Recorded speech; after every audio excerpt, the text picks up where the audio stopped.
Okay, it looks like everyone's here. Mr. City Attorney, you're getting ready there? I just don't want to start without you being ready. Ready to rock and roll. Okay, so. Give me a second here. For those of you that are here in the audience, I do everything out but I'm your quintessential tree hugger, so I don't get an agenda packet that big. So I say the tree every time we have a meeting. So, all right, so here we go. It is now 5:33, and I'm calling this meeting to order. Madam Student Clerk. Mayor Clavo, Present. Vice Mayor Davila, Present. Councilmember Alves, Present. Councilmember Balon, Present. Councilmember Rios, Present. City Treasurer De La Paz, Present. City Manager Houston, Present. City Attorney Salinas. Present. Meeting compensation disclosure pursuant to Government Code Section 592.3, disclosure of compensation for meeting attendance by City Council members is $790 monthly, regardless of the amount of meetings. Okay, let's start off with the open session. We have item number 1. The City Council will issue a proclamation declaring March 3rd, 2024 as Key Club and Southgate Day. Great, and I'm gonna look over to my left, your right, to my colleague Joshua Barone to please do the honors. Thank you, Mr. Mayor. Declaring Key Club and Southgate Day, March 3rd, 2024.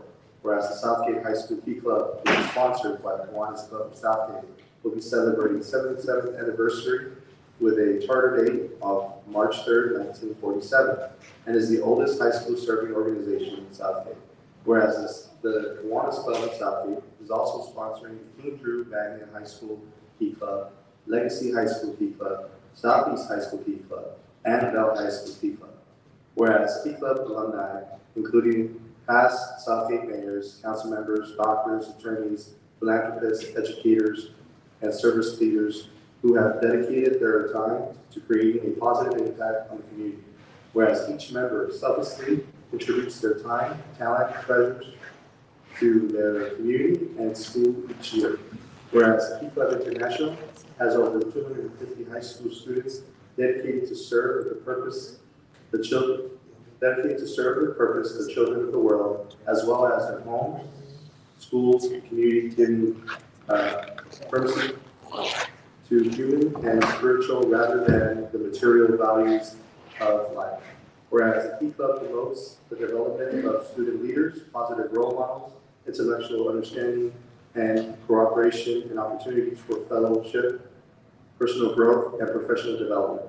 Now therefore be proclaimed on the 27th day of February 2024 that I, Joe Hurtado, Mayor of the City of Southgate, on behalf of the City Council and residents, do hereby proclaim March 3rd, 2024 as Key Club of Southgate Day, and hereby call upon all citizens of Southgate to render encouragement and support to the members of the organization and to recognize the good work and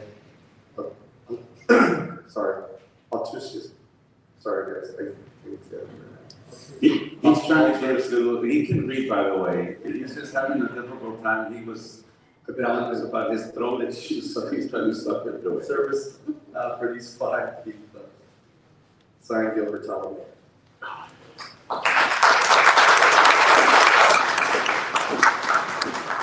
And receiving this will be Dale Soto and Key Club members. So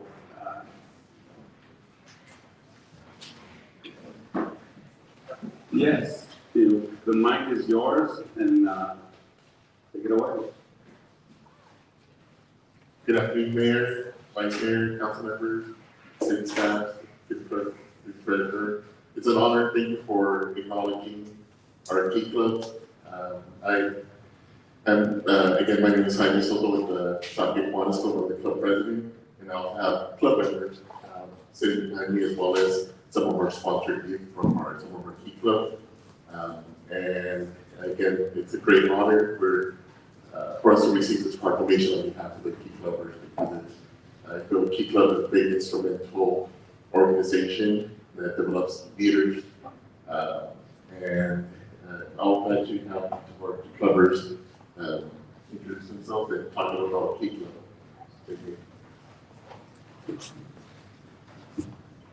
Hello everyone, excuse me, my name is Amanda Salcedo and I currently serve Southeast Key Club as their 2023 to 2024 Key Club president.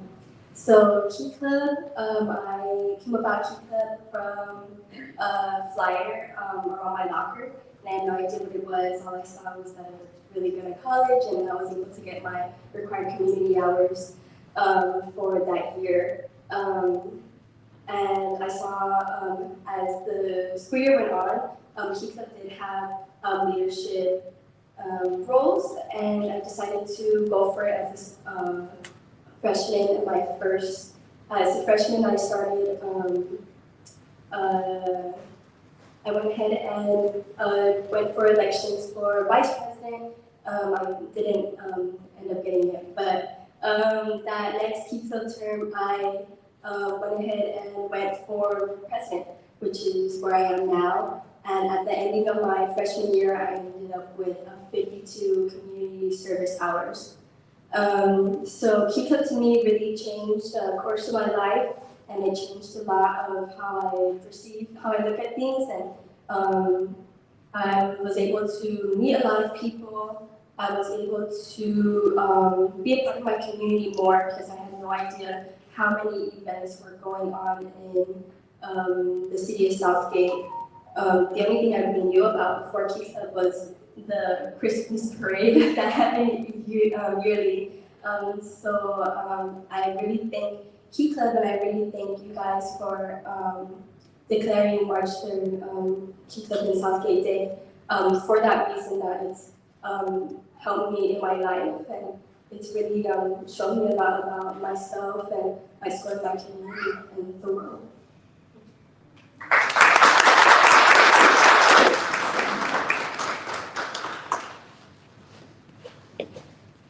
Hello everyone, my name is Elia Martinez and I'm currently the president for Southgate High School Key Club. This is my third year in Key Club. It was my first biggest commitment when I entered high school.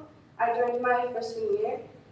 And throughout my term, I've been able to serve multiple leadership roles and board positions, and I've been able to grow in my journey in Key Club. And it means a lot for the city to recognize March 3rd as Key Club Day, because it acknowledges all the community work that we hope to bring about to other youth, and encourage others to join this amazing club that encourages community involvement and leadership and volunteerism, which I think is a really important skill to have, especially when you go on to other future careers. So Key Club for me has definitely been a very important part of my journey, especially in high school, going into my senior year, and being able to have, Amanda said, all these community service hours and all these meaningful partnerships with Kiwanis and different leaders of the community. And we see I learned community doesn't have to always be just people that you're in within your school, but it's also it reaches out to different community members and different people from different walks of life that all have something that they can teach you, something that is very valuable that they learned in their Key Club years. So having Rondo and Hylas and Daisy and Boost as all these impactful people in my life, it has definitely helped me recognize my own worth in my community and really grow my leadership skills within my journey in Key Club. So it means a lot to have the city recognize Key Club for the amazing club that it is. But yeah, thank you all so much for the opportunity to speak here, and hope to see you more.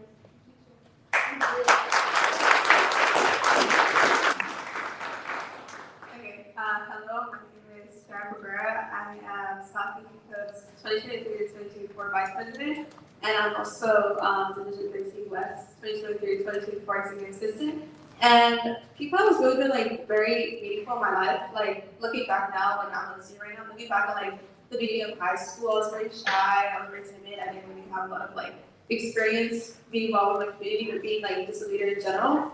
But then once I got into Key Club, I saw how everyone sort of comes together. So just in the Kiwanis business, I noticed how so many people of different age groups and backgrounds and whatnot, they all come together for that common purpose of serving our community and making the world a better place. So I think just seeing that was really inspiring, and it inspired me to become involved myself and to push myself out of my comfort zone to find those leadership roles and positions. not only in Key Club, but like in other organizations in general. And I think that it's been very vital in making me the person I am today. I've become very much more outspoken, more out of my shell, but also I've made an impact in my community in many different ways. And I think it's been the same for a lot of people, such as you heard from the other two speakers.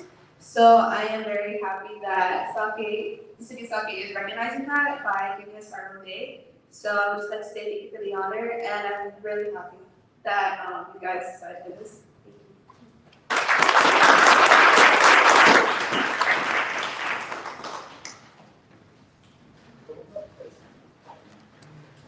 Josh, I'll just say one more word before we go into photos. I just wanted to thank the Kiwanis leadership. I mean, the amount of work that you guys have done with the kids is just amazing. My kids are part of Key Club, and, you know, just going out there with them on cleanups and other events. You know, I know when Armando had first reached out to me to join Kiwanis, you know, like, I don't know.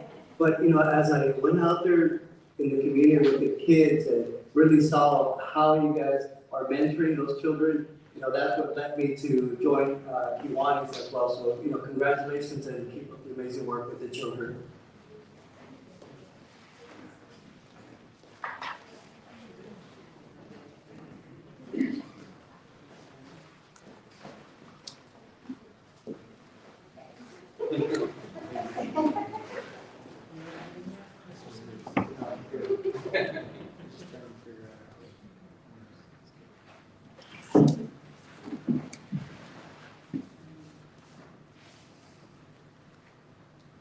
One, two, and three.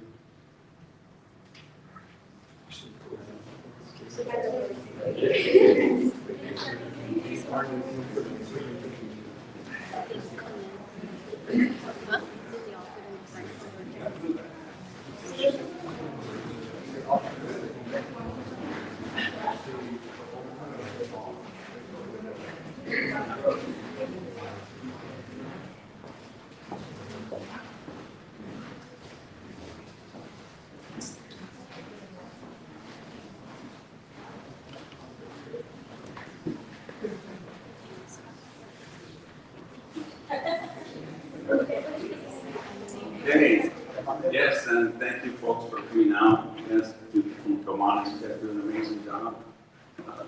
How long have you guys been together now, the Kiwanis, here in Southgate, since you came back? 3 years, 4 years? 3 years and some.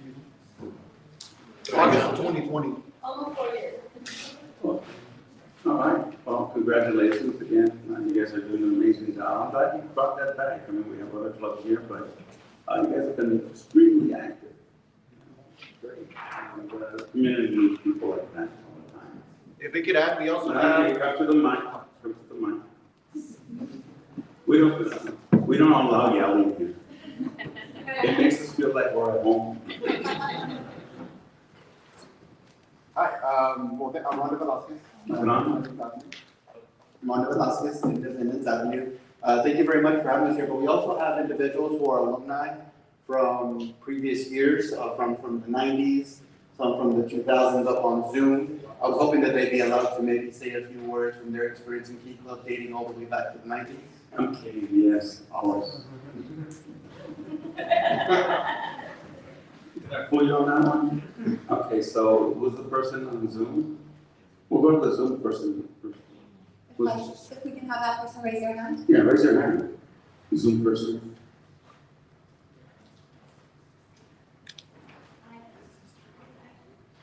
What's the name of the person, so we can call him by name? Yvonne? Yvonne?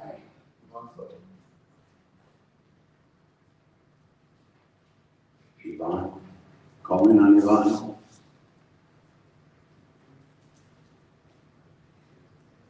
Yvonne? Maybe Yvonne's the one to speak. Yeah, okay, so we try Yvonne. Okay, person who's here?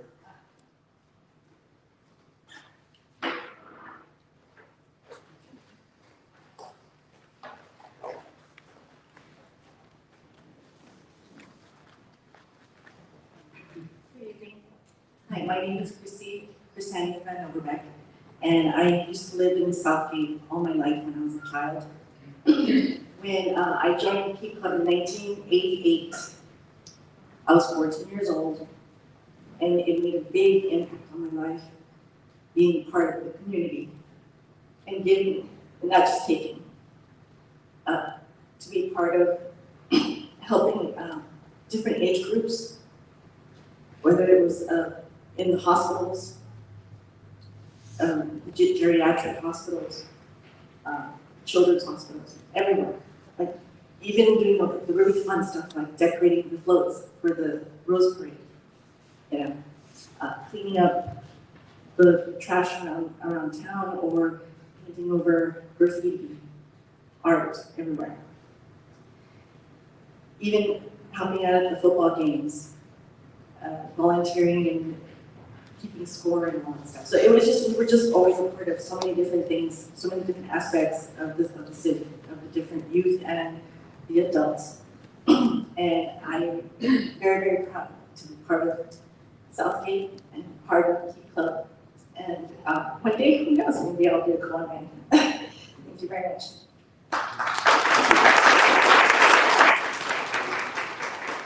We'll give you Yvonne one more time.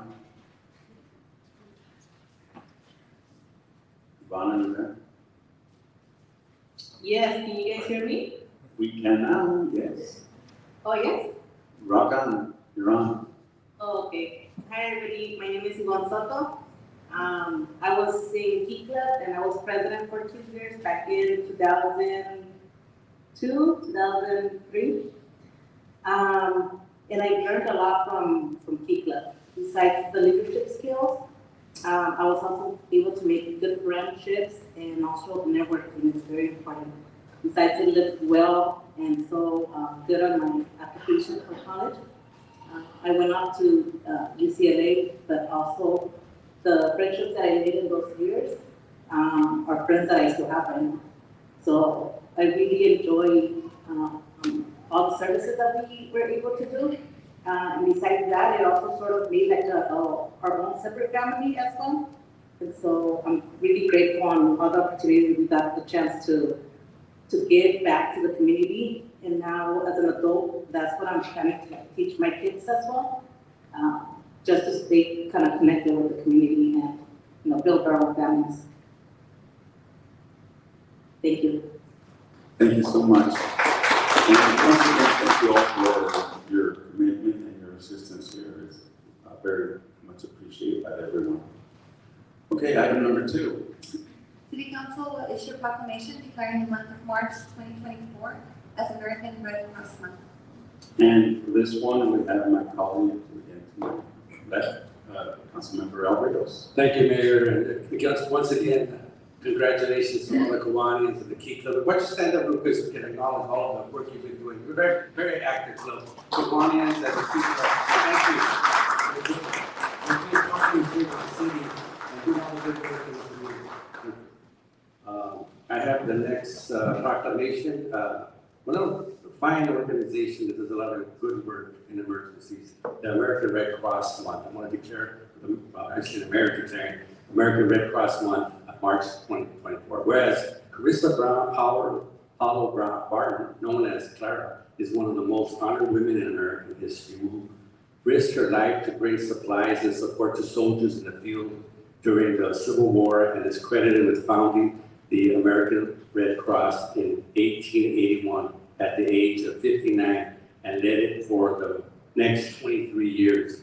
Whereas the American Red Cross Awareness Month is a tradition which began 80 years ago when President Franklin D. Roosevelt issued the first National Red Cross Month proclamation, and is a tradition each American president has followed ever since. Whereas American Red Cross Month is a month-long observance recognizing the American Red Cross as a true reflection of humanitarian and volunteer spirit. Whereas since 1917, the American Red Cross has served the Greater Long Beach chapter and Rio Hondo and South Bay areas, providing disaster relief and assistance to families by providing shelter, food, emotional support, and other necessities. Whereas since 1941, the American Red Cross has provided life-saving blood supplies for patients in need and their is currently a blood shortage with the lowest number of people giving blood in the last 20 years. Whereas the American Red Cross provides family support to active duty members of the military and reconnects families with worldwide that has been separated by war or armed conflict. And whereas the American Red Cross trains individuals in CPR, first aid, aquatics, babysitting, and water safety courses. Now therefore be it proclaimed on this 27th day of February that I, Gil Hurtado, Mayor of the City of Southgate, on behalf of the City Council and residents of Dubai, proclaim March 2024 as American Red Cross Month and encourage residents to prepare for emergencies and support the missions of the American Red Cross by donating funds, blood, and work time. Gil Hurtado, Mayor. Yeah, and there's actually nobody here, maybe Chief can receive this one for now. So, here you go. And I don't know if you want to say, I know that you work with, well, the POA has done some blood drives in the past. I don't know when the last time was. But I can tell you, I've been donating blood since I was about 18 and I'm old. So it's been quite a while. Last time I gave was 2015. But it is important to donate blood, the need is out there. So, Chief. Yes, in fact, the police officers in the years past, done a blood drive with a member of the LA County Sheriff's Department, Joe Carrillo, who was a partner of Sergeant Juan Rodriguez. He lost his son to cancer, so annually they'll get together and host a blood drive. And every time you go down there and talk to the people at the American Red Cross, they're always looking to have blood drive just because of this shortage. So if you're able and willing body to donate, that those bags of blood does save lives. So please consider donating blood in the future. Absolutely.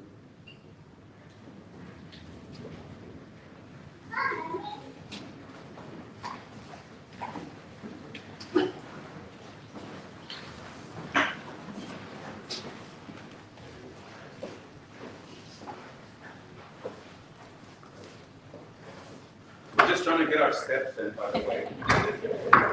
So close, so close.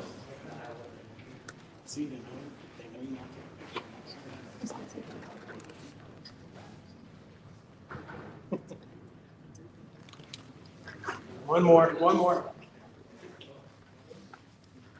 1, 2, 3.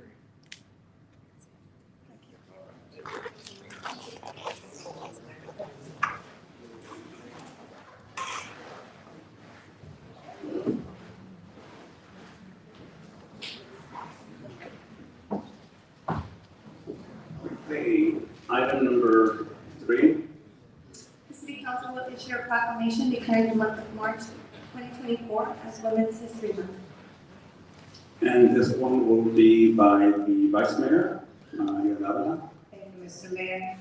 Proclamation declaring Women's History Month, March 2024. Whereas in 1987, Congress established Women's History Month to celebrate the contribution American women have made to strengthen and lead the nation since its inception. Whereas Women's History Month encouraged everyone to recognize the unsung, underrepresented roles of women have played in the formation of our country, both in past and present. Whereas the Women's History Month honors women in every race, status, ethnicity who have challenged the status quo. Whereas Women's History Month shines a light on women who made incredible sacrifices and displayed extraordinary courage and tenacity to procure equality, labor, and social opportunities to future generations. Whereas American women have been leaders not only in securing their own rights of suffrage and equal opportunity, but have also been at the forefront of every movement supporting change for the advancement of the citizens of the United States of America. And whereas whether working inside a home or outside in academia, science, technology, business, labor, governance, and more women play critical roles in every sphere of society. Now there be proclaim on this 27th day of February 2024 that I, Joe Talamera, City of South Bay, on behalf of the City Council and residents, do hereby declare March 2024 as Women History Month and recognize the important contribution made by women to our community and the world.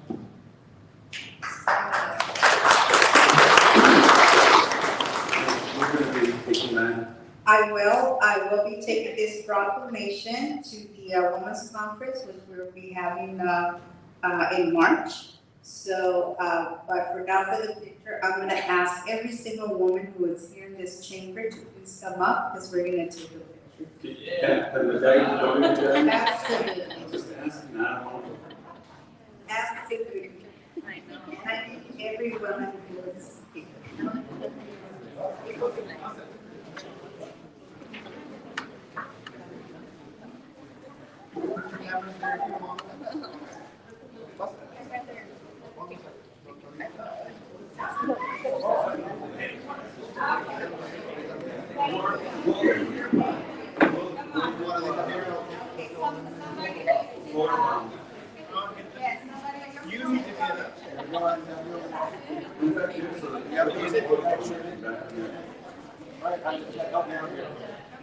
We gotta take.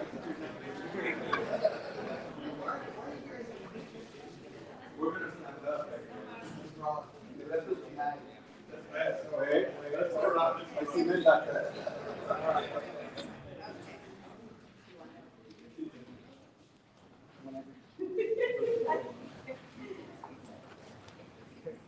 One, two, three.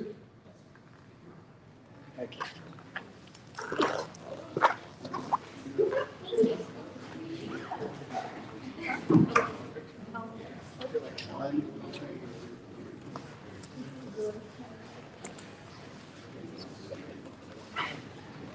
Lefty, you're not in here, why? No, get in here. Come on, somebody can take a picture for her.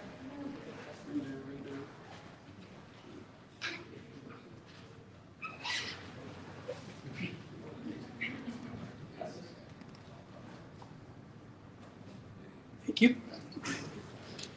All right.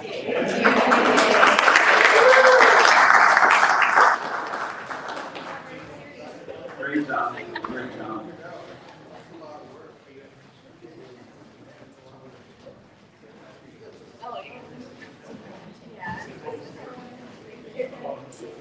And, you know, I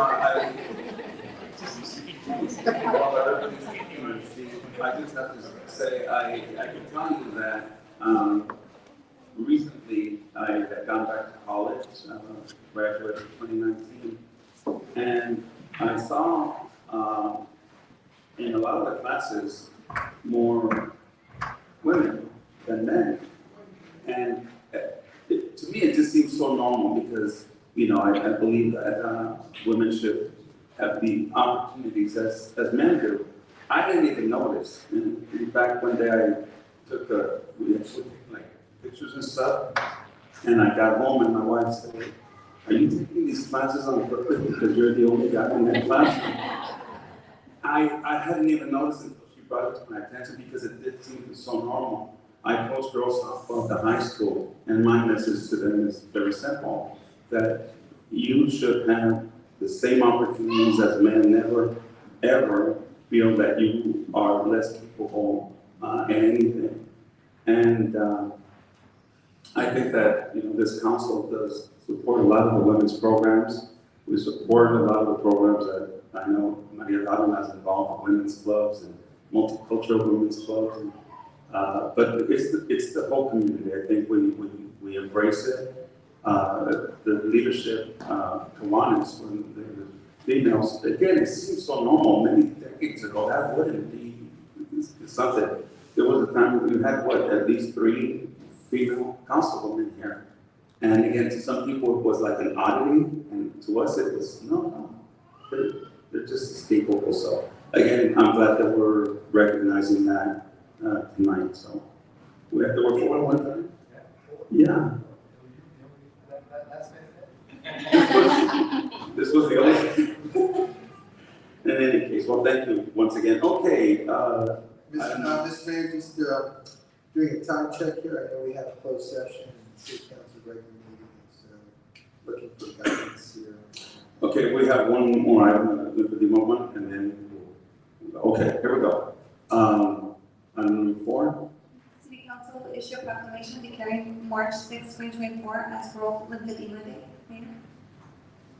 Yes, and this one's gonna be taken over by my colleague to my right, Maria del Pilar Avalos. Thank you so much, Mayor. And again, as a previous Key Club member, Juana's good job. I was sworn in by Juanzi, so I look forward to hopefully joining your organization soon. So with that, we're declaring World Lymphedema Day, March 6, 2024.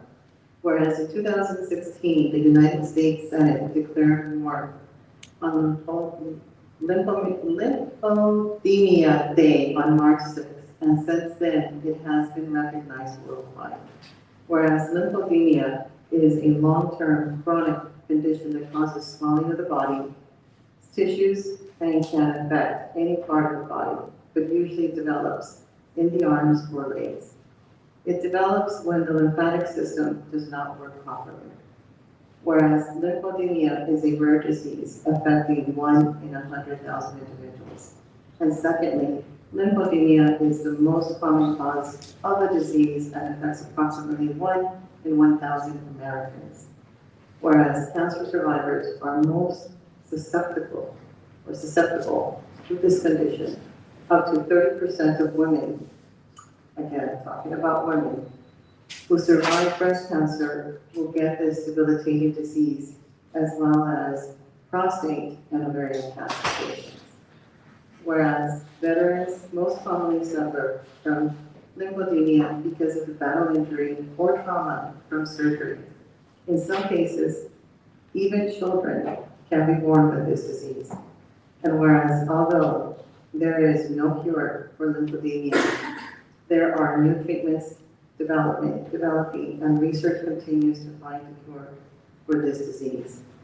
So now, therefore, let it be proclaimed that on this 27th day of February 2024, that Mr. Gilberto, Mayor for the City of Southgate, on behalf of the City Council, do hereby declare March 6, 2024 as World Lymphedema Day, and encourage citizens to be aware of this disease and to support those who are living with this debilitating disease. And I will be taking this proclamation to an individual that's near and dear that unfortunately is dealing with this illness. So I do appreciate that from the council as well as the community. And let's not forget those that are suffering, not just lymphedema, but of any types of cancer.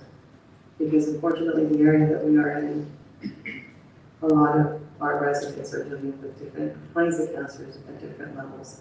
So if we could be a kind heart and, spread a little bit of love and kindness, please do so.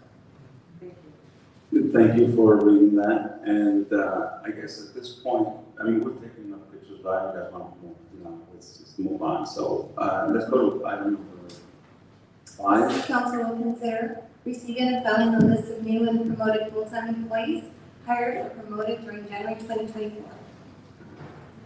Okay, we've got this, John. Okay, good evening, City Council. Tonight we have 3 new and promoted employees introduced to you from 3 different departments. So without further ado, I will pass the mic over to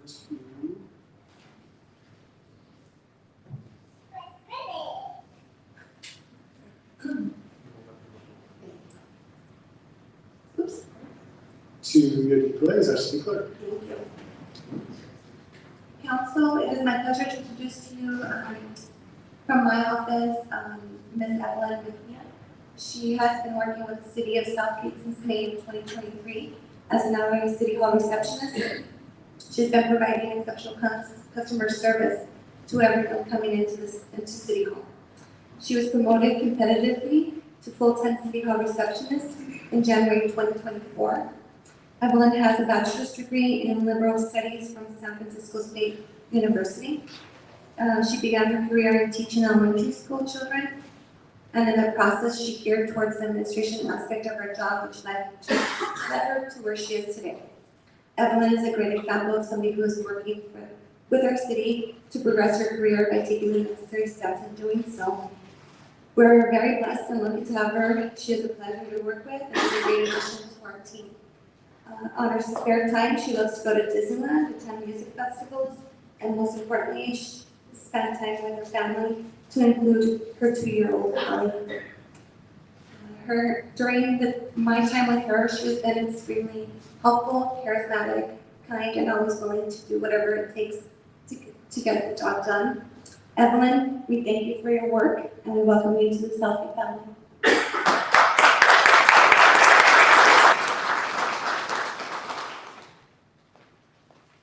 Thank you for this opportunity. Sorry. Thank you for this opportunity. I'm very grateful and I look forward to serving the city of Southgate. Thank you.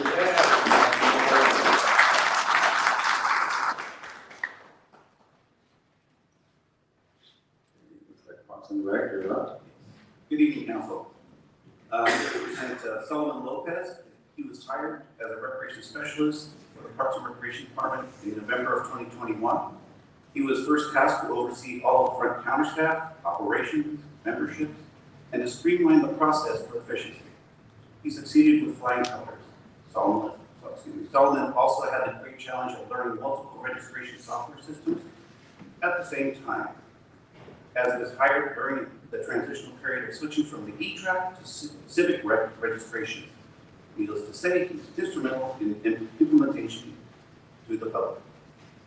Solomon was then asked to step into the role of acting customer service representative for the transit division in July of 2022. He humbly accepted the role without any prior transit experience and was tasked with completing the annual NET reports, gate and metro programs, compliance verifications, performing audits, creating and processing invoices, and daily transactions. He persevered through the adversity and truly demonstrated a willingness to learn, which was evident in his outstanding results. Solomon was then promoted to his current role of youth and adult sports coordinator last month, where he will oversee all youth sports classes, adult sport leagues, and field reservations. He is a true throwback to recreation as he has performed many roles in youth sports, special events, and recreation programming. Solomon comes to Southgate by way of Carson, Santa Monica, Signal Hill, and West Hollywood. He is a real asset to the department, and we welcome Solomon Lopez to the Southgate family.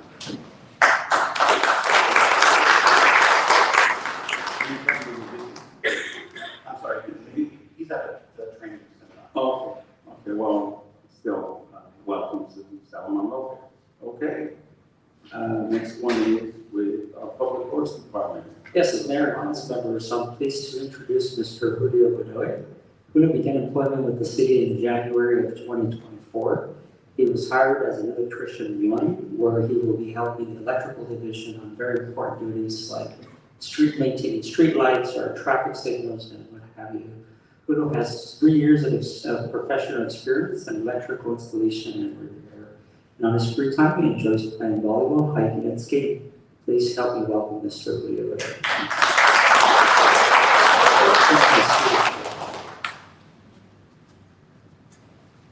Okay, well, welcome to all the staff and congratulations to those that got promoted. Okay, so now we're going to closed session. Conference with legal counsel pending litigation pursuant to government code section 54956.9A, 54954.9B, 3C, A, Manuel Talavera versus City of Southgate. Item number 2, conference with legal counsel, threatening litigation pursuant to government code section 54956.9B, 3D, and E, 1, potential case. Item number 3, conference with labor negotiator pursuant to government code section 54957.6, agency representative, Rock Houston, city manager, unrepresented employees, top management department directors, hourly employees. Employee organizations, SGMEA, SGPMMA, SGDMA, SGPMA, and SGPOA. Thank you. Any additional comments? Nothing, thank you, Mr. Mayor. Okay, let me open this up to the Zoom audience first, see if anybody wants to make a comment on these items.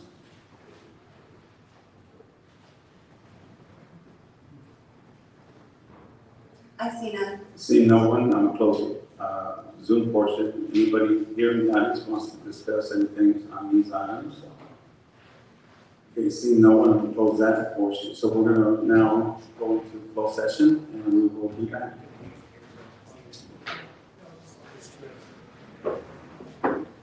Recording stopped.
just a few minutes, we're waiting for two of my colleagues to get back.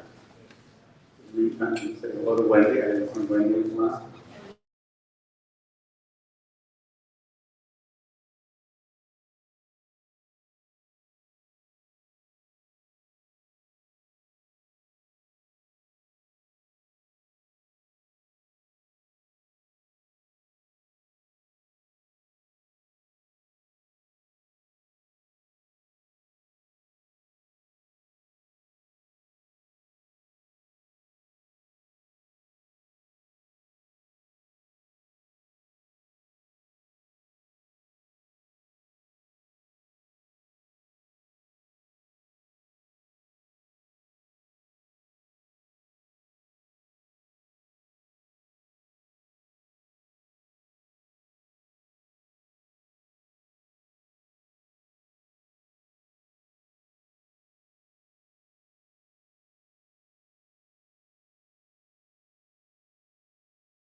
Can you make a report back? Thank you very much, Mr. Mayor. In closed session, the city considered one case of pending litigation entitled Manuel Olivera Gonzalez versus City of Southgate. This is a accident involving one of the city buses that was driven by a city contractor. The city in closed sessions accepted the approval of a law firm paid by the insurance company from the contractor to represent the city in that action. The motion was made by Councilmember Rios and was seconded by Vice Mayor Dava, and the vote there was 5-0 to approve the retention of the law firm.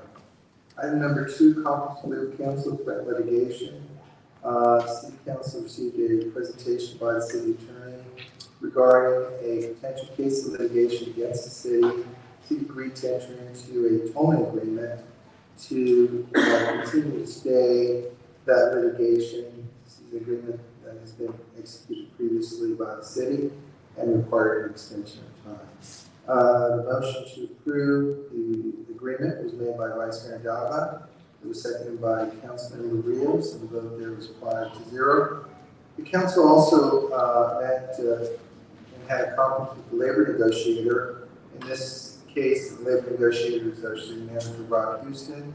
There was a conference involving each of the identified employee organizations listed on the agenda. Presentation was made. Guidance included that there was no reportable action taken in closed session. Thank you very much, Mr. Mayor. That concludes my report. Okay, so I'm going to open it up to the audience to speak on these items. Let's go to the Zoom people first. We have Mr. Mario Dominguez. Okay, Mr. Salinas, you're gonna have to explain this to me like if I was a 10-year-old. So let me understand it. This is Manuel Olivera Gonzalez case. So this guy was hit by what, the gate, the little blue van? Is that what happened here? You can just clarify if that's what happened. And then with this pending threatened litigation, okay, so what does this entail? I mean, does this have to do with anti-development again? And we're going to go through on that merry-go-round with these motherfuckers? I mean, what's going on here with this litigation? If you could clarify what that's about, I appreciate it. That's all. Thank you. Next speaker. We have no other. Okay, I'm gonna close the Zoom portion. Anybody here in the audience wishes to speak on these items, please step forward.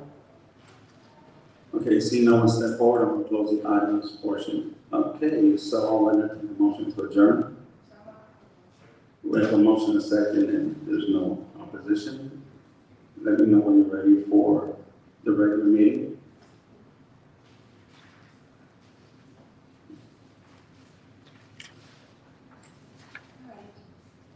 You ready? Okay, and first, my apologies for the delay. Sometimes we have meetings that take a little bit longer, but it's part of doing business. And again, my apologies to those on Zoom that have been waiting for the 6:30 meeting. So I'm going to call this meeting to order. It is now 6:51, and we're going to have the invocation from Pastor Marta Moscoso from Faith and Hope Lutheran Church, and then followed by Evelyn Vigilla, City Hall Receptionist, to do the Pledge of Allegiance. So please stand.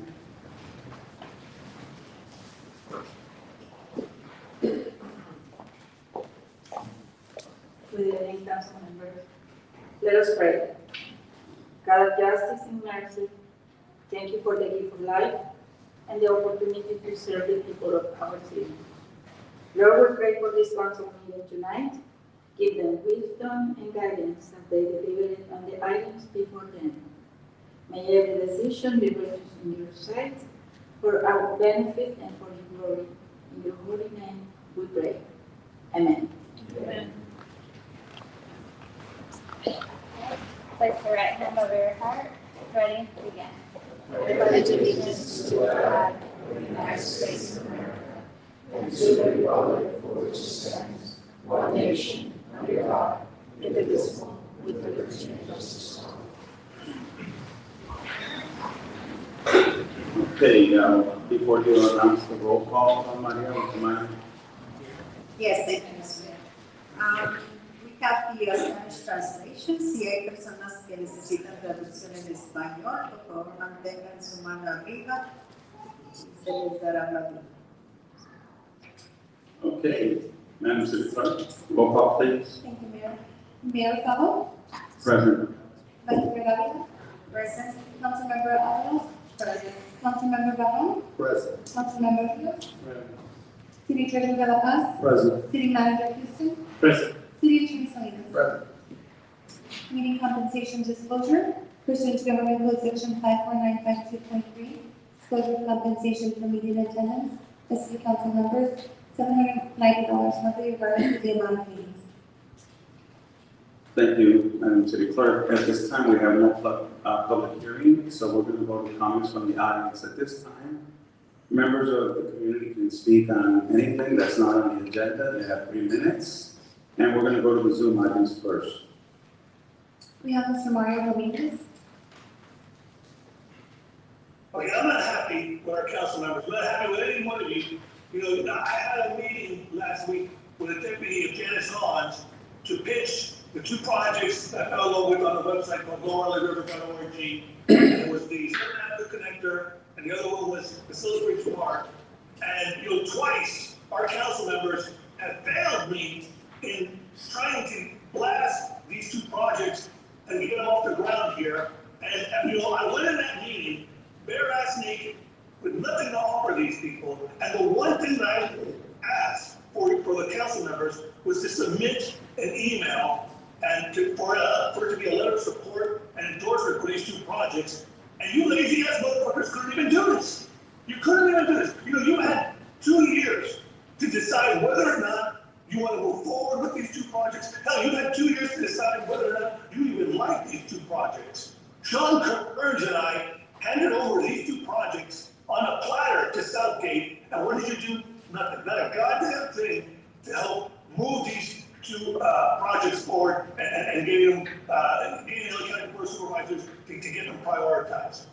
Now, here's the thing, the one positive thing that I took out of this meeting, this is the meeting I should have had in 2022. The one positive thing I took from this meeting is that the deputy that I spoke with, she basically confirmed what I and the former project manager of the Sella Cultural Arts Center, Joseph Gonzalez, what we suspected all along is that we have to wait till the Sella gets all the funding that it needs, and then once that's done, it's going to open up space to fund other projects. But for the council members to sit on their ass, to let this opportunity, this window, to pass by them when they could have given their support and help further. Because one of the things that the deputy said to me was, this is what we want. We want to hear from the community. We want to hear from folks like you telling us the type of projects that you want to have us do. And this is what I'm stressing to you, nitwits, is that you are waiting for someone to hand over and deliver things to our city. It doesn't work that way. You have to fight. You have to push. You have to demand. And for you to just sit on your ass and twiddle your thumbs, that's not going to do it. That's not going to do it. I need generals. I need leaders. Instead, what do I have? Fucking foot soldiers. That's it. How's that? Next speaker. We have Mr. Thomas Buckley. Hi, this is Thomas Buckley. I hope you'll forgive me. under the weather this evening. Yogi, I just want to say thank you so much for the 5-minute interval updates. We're waiting for the regular meeting. Very kind of you and thoughtful. Thank you so much. I guess on that same note, Yogi, if you would, is there any way that we could get minutes for the committees and commissions aside from the housing authority? If you look at the Granicus webpage, none of the others are listed there. The only thing we have is housing authority and city council. A resident reached out to me. I guess this would be attention that Chief Alcala. A resident reached out to me regards to Otis and Independence, all the way to San Juan and Ardmore. There's apparently a lot of trash, cars parked, and grossly expired registrations on plates. If that could be looked into, that'd be much appreciated. Thank you, sir. To Mayor Hurtado, last council meeting you had stated that you were going to be either pushing for or you were in favor of any of these Zoom calls.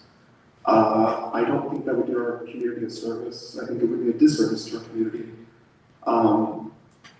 There are people, as you heard from your own mouths, that suffer from illnesses such as cancer, such as contagious diseases. Coincidentally, I have a cold. I have a common cold. Not much suffrage, thank God, but this is my burden because there are people suffering from far worse than I am right now. But there are those that don't have access to council meetings. And it is the new norm in 2024 for a lot of people, how they work, how they communicate. And I think that if we were to remove Zoom meetings, that this would be a step backwards, a large step backwards. And I think it would only make further regression into the state that I've continuously called out this council on, the culture, which is moving away from transparency, moving away from openness. I see what's happening with the video proposals, the video audio proposals that we're supposed to have for the meetings. And I'm now hearing it the same way, same people saying the same thing now about Zoom. So that I have to keep council, to the other four members of council, to please let that happen, so that all of us in the community can exercise our rights. Thank you. Next speaker. We have no other. Okay, we'll close the Zoom portion. I'm open it up here to the audience and see no one step forward and close that portion of it. Okay, so we're going to go ahead and go into reports and comments. Let's start with staff, and if anything that you've heard from the speakers applies to you, please feel free. So let me start this time with Mary. Good evening, Mayor, members of council. We will post our approved minutes by the end of the day tomorrow. Nothing to report other than that. Thank you. Okay, and I understand we did have a CDC meeting recently. And again, this goes also to the park, and again, back to the planning commission. If any of my commissioners, and I think it's important for the other commissioners, of the council members to know, if our commissioners are not showing up, but you guys can give us that information, send us an email, so we can find out, hey, are you still interested in staying on? If not, I can, replace you or whatever, but it's important that those meetings take place. And if my commissioners aren't going, I need to be able to speak to them, okay? Yes, thank you. Glenn? Oh, hang on. Yes. Mr. Mayor, if I can, I have two public comments that sent to me via email. Oh, okay, you know what, then let's go to that first, because if it does apply to them, maybe you can respond to it, okay? Thank you. I received the first one from Ms. Michelle Martinez, a resident of Southgate, stating that she supports childcare businesses. She's writing to express her support for Upwards Childcare. She feels there's a pressing need, for childcare for all families in our community, and believes quality of childcare providers should be an area of focus and effort toward it because it's so important. She would love to see City Council prioritize childcare by working with upwards. And then the second public comment is from Mrs. Linda Timmons, and she's a childcare advocate here in Southgate. She feels that childcare is a much needed service in our community. Parents are having a hard time paying for childcare, and she hopes that you support upwards and invest in some solutions for childcare for the families of our community. That was it. Thank you. Thank you. Were you able to send those to Meredith? I think both of those were planned, maybe she can look into it and maybe report to or something. Okay, thank you. Glenn? Approximately. I'd like to in front of you, Paul, flyer for the Azalea Festival that begins March 8th. And also has in the back, this work to be done on replacement of the rubberized surfacing in the North Playground. This project is ongoing. They're working on the tennis court. They anticipate completion of that this week. We'll move to a larger block, getting on ring. Voting is done in the sports center. That's all I have. And real quick on that, I talked to Val about this before. I know you're working really hard to try to maintain the playground areas and like to work on the fences. And sometimes there are outside factors that make those delays. Maybe we could put some signs up there saying this was planned to be done. However, these situations arose, and then that way people will know that you're on it, but something delayed. Okay. All right, Arturo? Mayor, I don't have anything to report tonight. Okay, thank you, Arturo. Wendy?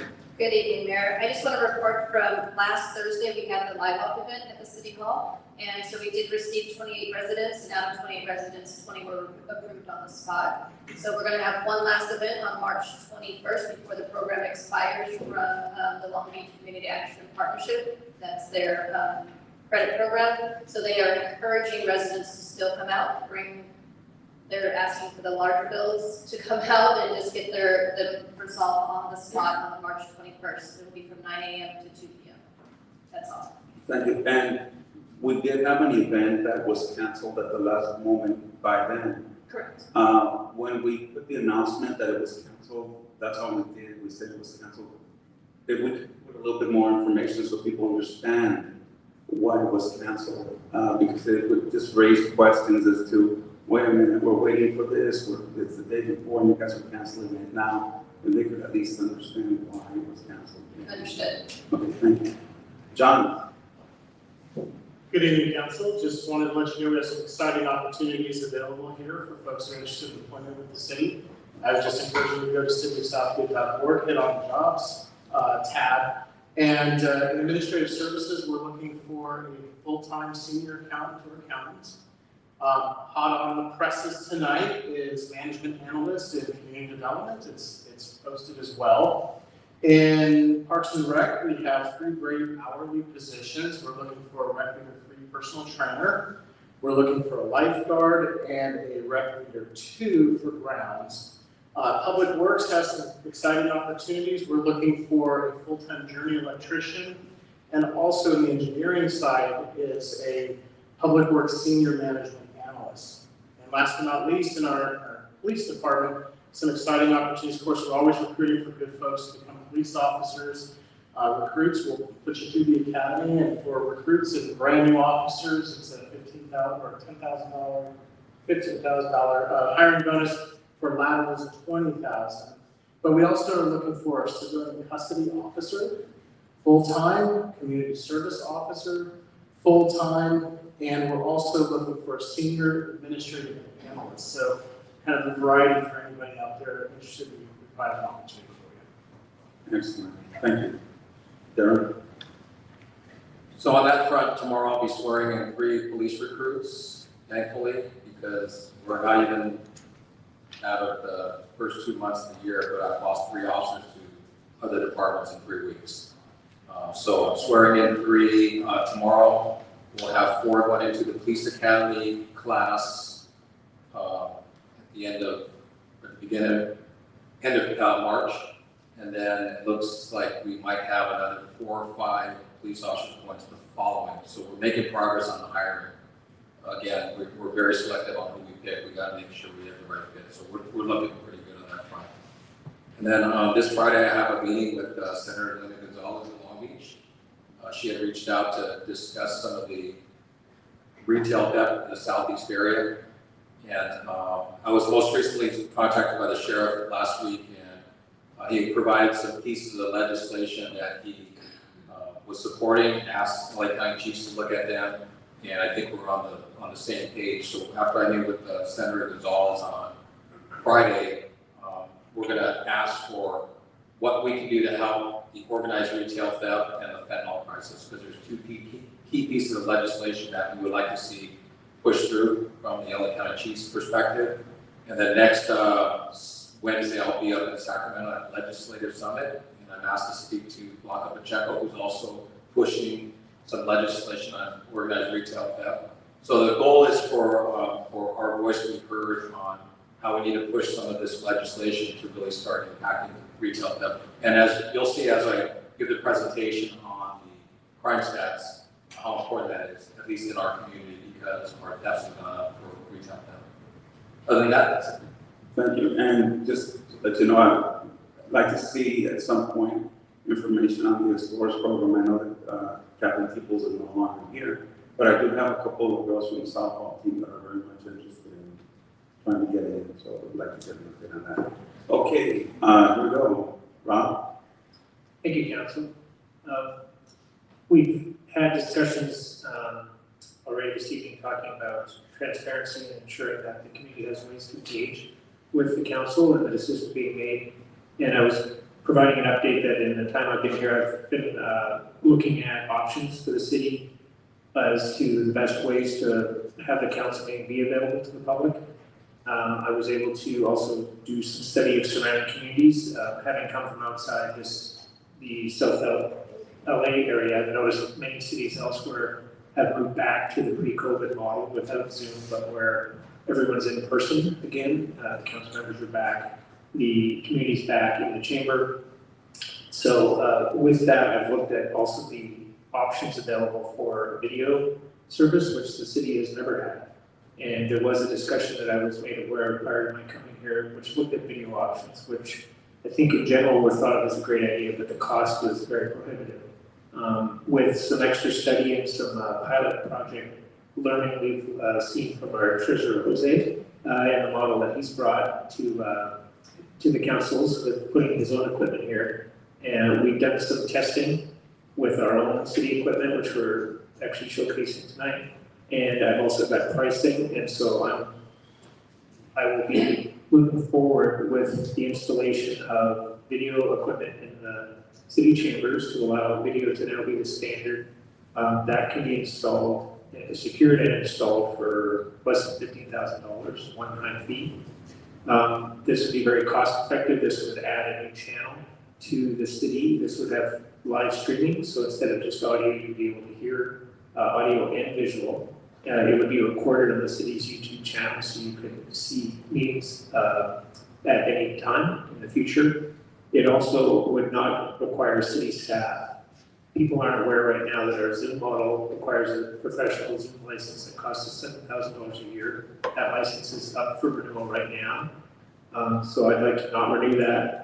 It also requires city staff, IT staff to be behind the scenes at every council meeting for the entire duration of the meeting and at every commission meeting. That's very costly. The new model with the video will avoid those costs, provide a new channel, a visual record that will be available, and people that are unable to make it in person that still want to communicate, they will have the ability to continue to send in their questions or comments via email by whatever time of day the clerk has as their cutoff, which I do not have at the tip of my tongue, and be able to still be part of our meeting from afar. So that is all set up to start at every meeting that we have after this one. So effective tomorrow, we'll be converted to that new model for both council and commission meetings. I think it'll be a great addition to how Southgate does business here, how it is transparent. And as one extra tip, we did a survey of 32 South Gateway cities as to how they engage with the community since COVID. And as of right now, 28 out of 32 use video and other tools.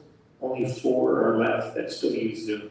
So it's definitely conversion that's happening everywhere. And for us to keep in step with our neighbors, we're going to add video and return to the model that we had prior, but with video added. Thank you. Thank you for the report. I just have, I guess for our treasurer, Jose, have you had any issues with audio on your end? Just when my battery dies off, but I don't think the city will have that issue since this will be hardwired in to the audio system. So any audio issues have been, limited to the battery that's on, the mobile unit that I have. Yeah, and the reason I asked the question is because with Zoom, we've had multiple issues with the audio where we can't clearly hear what they're saying, and sometimes they can't hear what we're saying.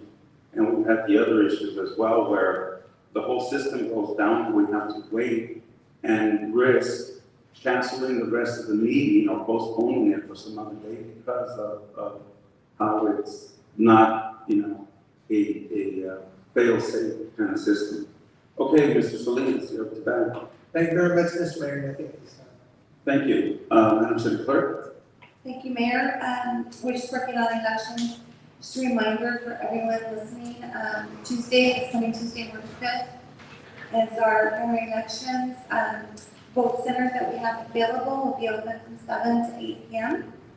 It'll be Bryson Elementary School, Montero Elementary School, Southgate Middle School, and Southgate Park Sports Center in the conference room. We also have vote by mail drop boxes available 24 hours. We have 3 of those: Hollydale Community Park, Southgate Civic Center, and Cesar Chavez Park.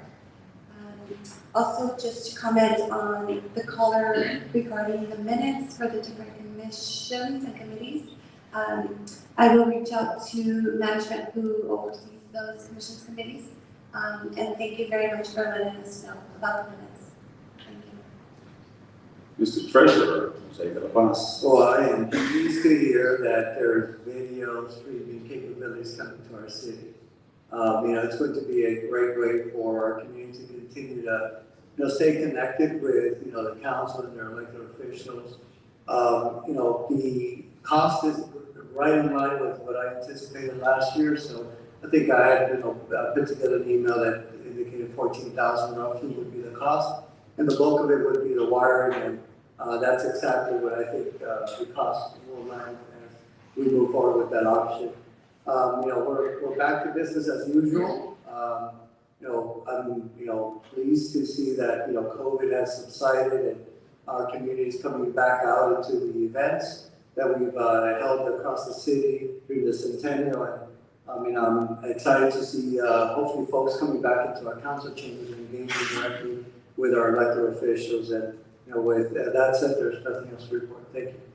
Thank you. And at the risk of causing change to your hat signs, I remember when we first got the report on the video cameras, and I said, that seems a little bit too steep. We need to tap into our resident expert in those fields, and I'm sure you can find something a little bit more affordable and reasonable, and you've done that. You've demonstrated that this can be done, so I want to thank you personally, because the camera thing, I know that we discussed this recently, but I think we've discussed this even like 5 and 6 years ago. Other cities had video, and I would have loved to see it here, and now it's going to happen. And again, it's thanks to Jose de la Paz who demonstrated that it can be done. Okay, let me bring it over here. Go that way first. Okay. Councilmember Barron. Thank you, Mr. Mayor. Just to ask a question regarding the playground fencing that's up right now, Glenn. If I can, if you could provide an update. I know that the fencing that was put up, it kind of closed up the basketball courts as well on the northern side of the basketball courts. What's the timeline of that area being able to be opened up? I think it's more related to the removal of the existing rubberized surfacing. Once they, because some large trucks coming in there, we met out there today, Lucy Correll, myself, and my staff, and their staff, and kind of talk about pathways for keep as egress for the large trucks. So hopefully, once they get that done, then we can push that fence back a little bit more. Okay. Towards the grass, to the grass Towards the grass area, because that's where they're gonna put their supplies. The complete project is on the grass. It's easier for us to fix the grass than the surfaces of the floors. Hey, do you know of a time frame for it to be completed, the playground? Shoot for a few weeks, but it depends on the can't afford when it's cold. Right. Or too hot. Of course, it's starting too hot, cold, rain is the issue. Right, okay, great. We have another meeting this Thursday, and then we'll update Steve as we go also. Great, thank you very much for that update. And then, Art, just a question for you regarding the medians on Long Beach and Garfield. I know that we've seen a lot of photos of residents driving into them. One of the questions that has been brought up to me is, they've been dug out for quite some time. When will they start being filled and the landscaping taking place?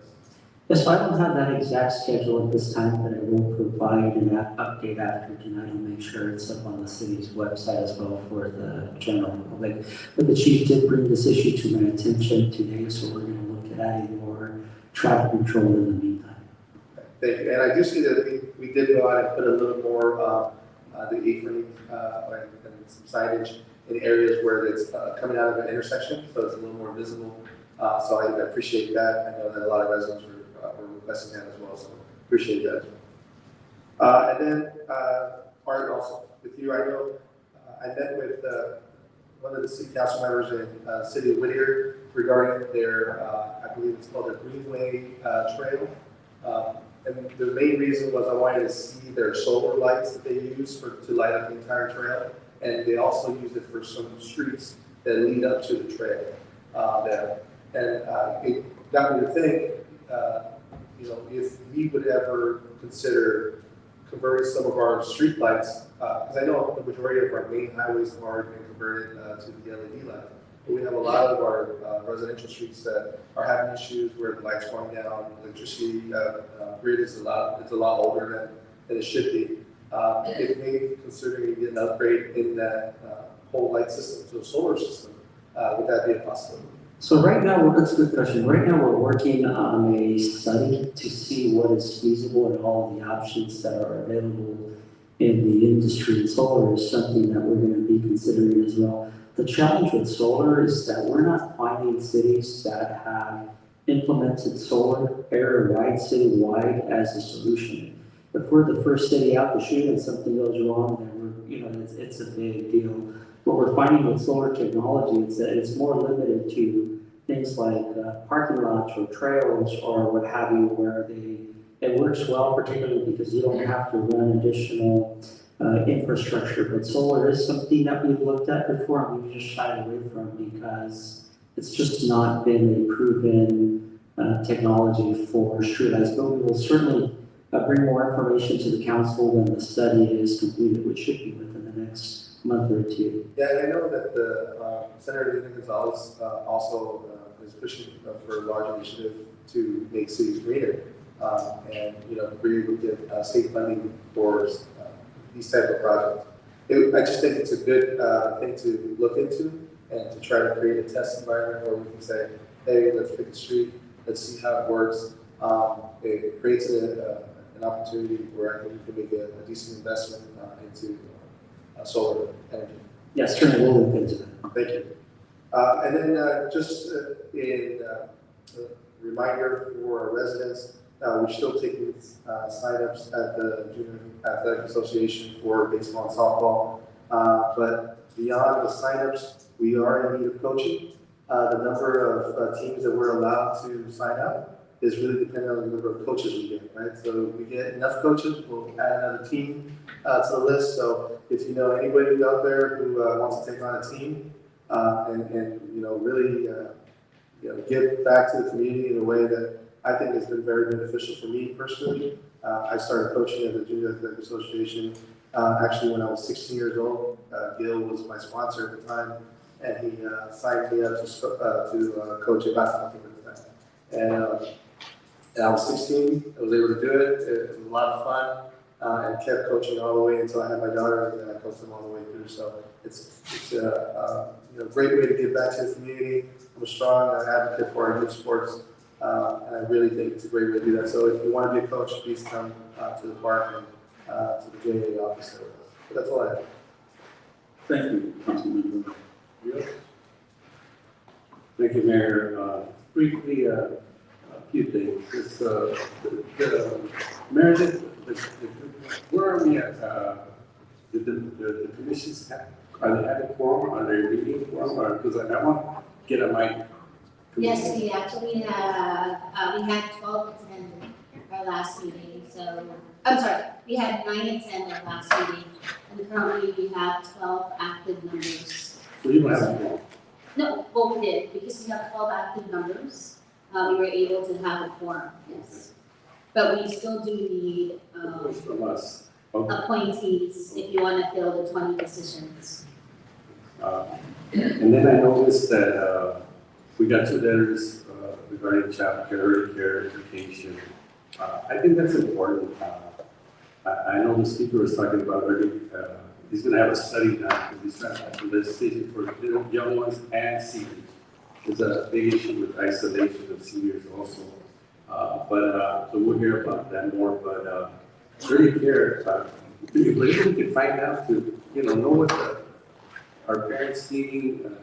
Is there enough services for the folks that want to work and so for the care of those kids? I don't know what it is, but if you could find out a little bit more about this, we know what they need. I know the college at one time, what the plan was to build a child care center at the site, I think at the main campus.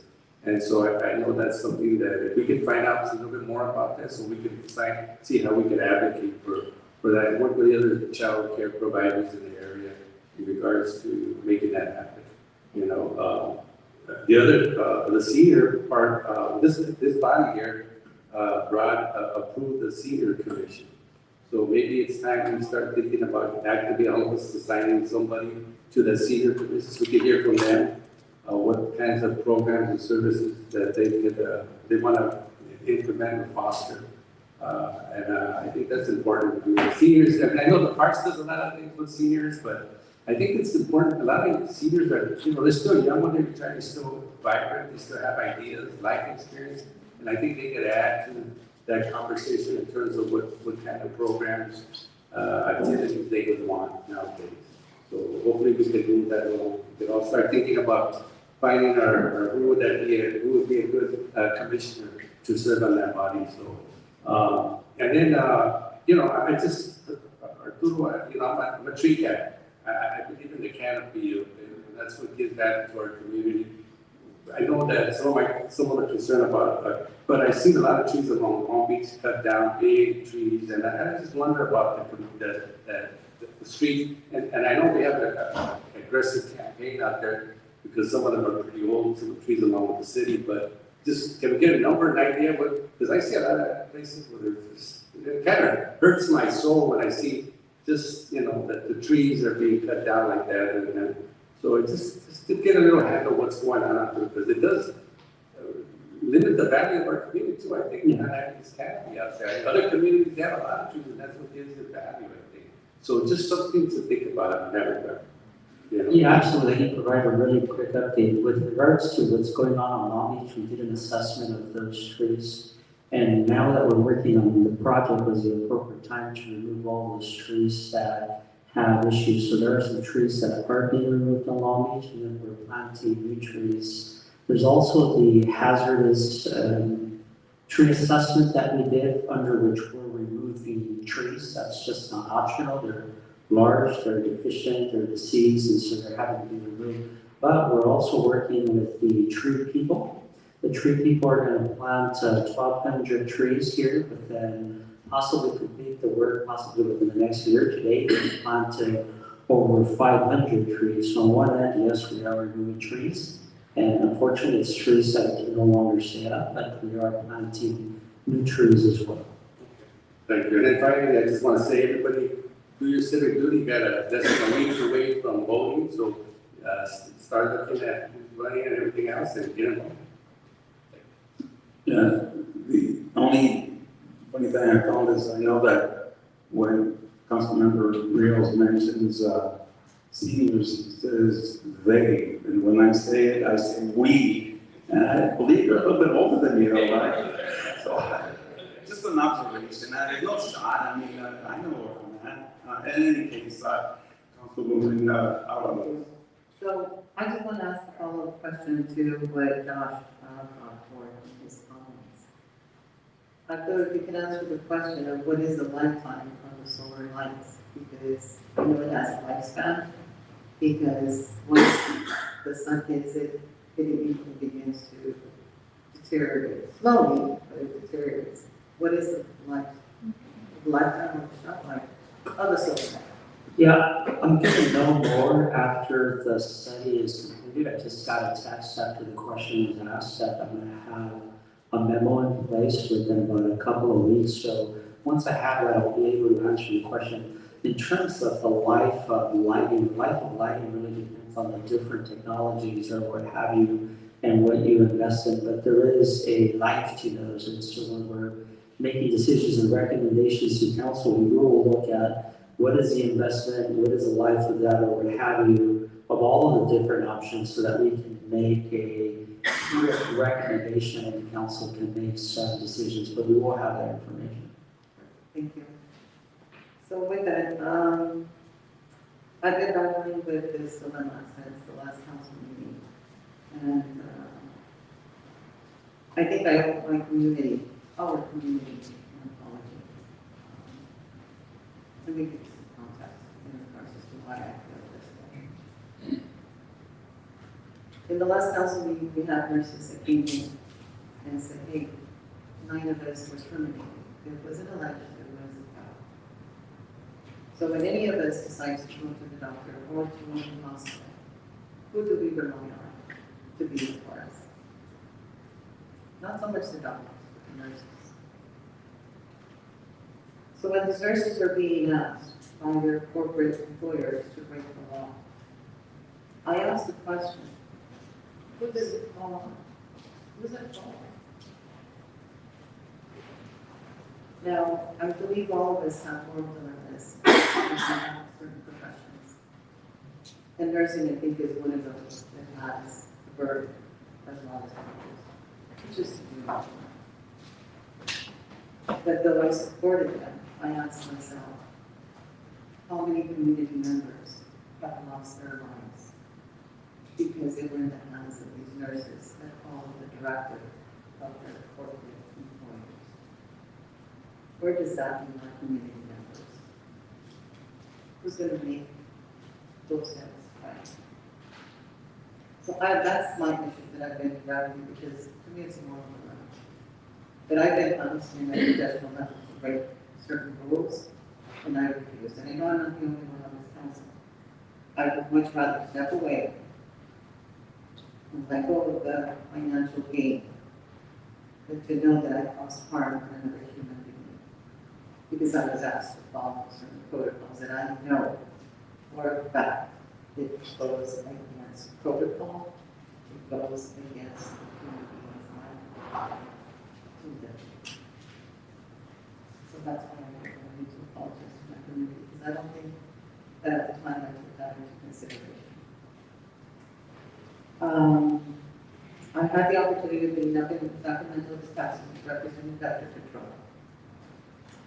And again, everybody calls us the mosquito people. However, I thank authority for allowing me to be on that council, because I got a chance to actually see what exactly they have to do.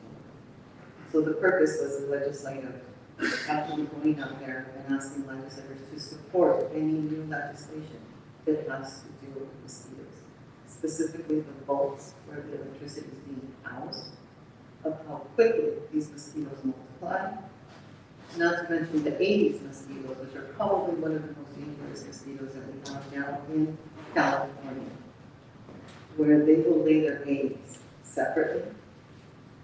And the minute there's water, they will dry. But if one drop of water hits them, they will revive. So I'm going to use our council as an example.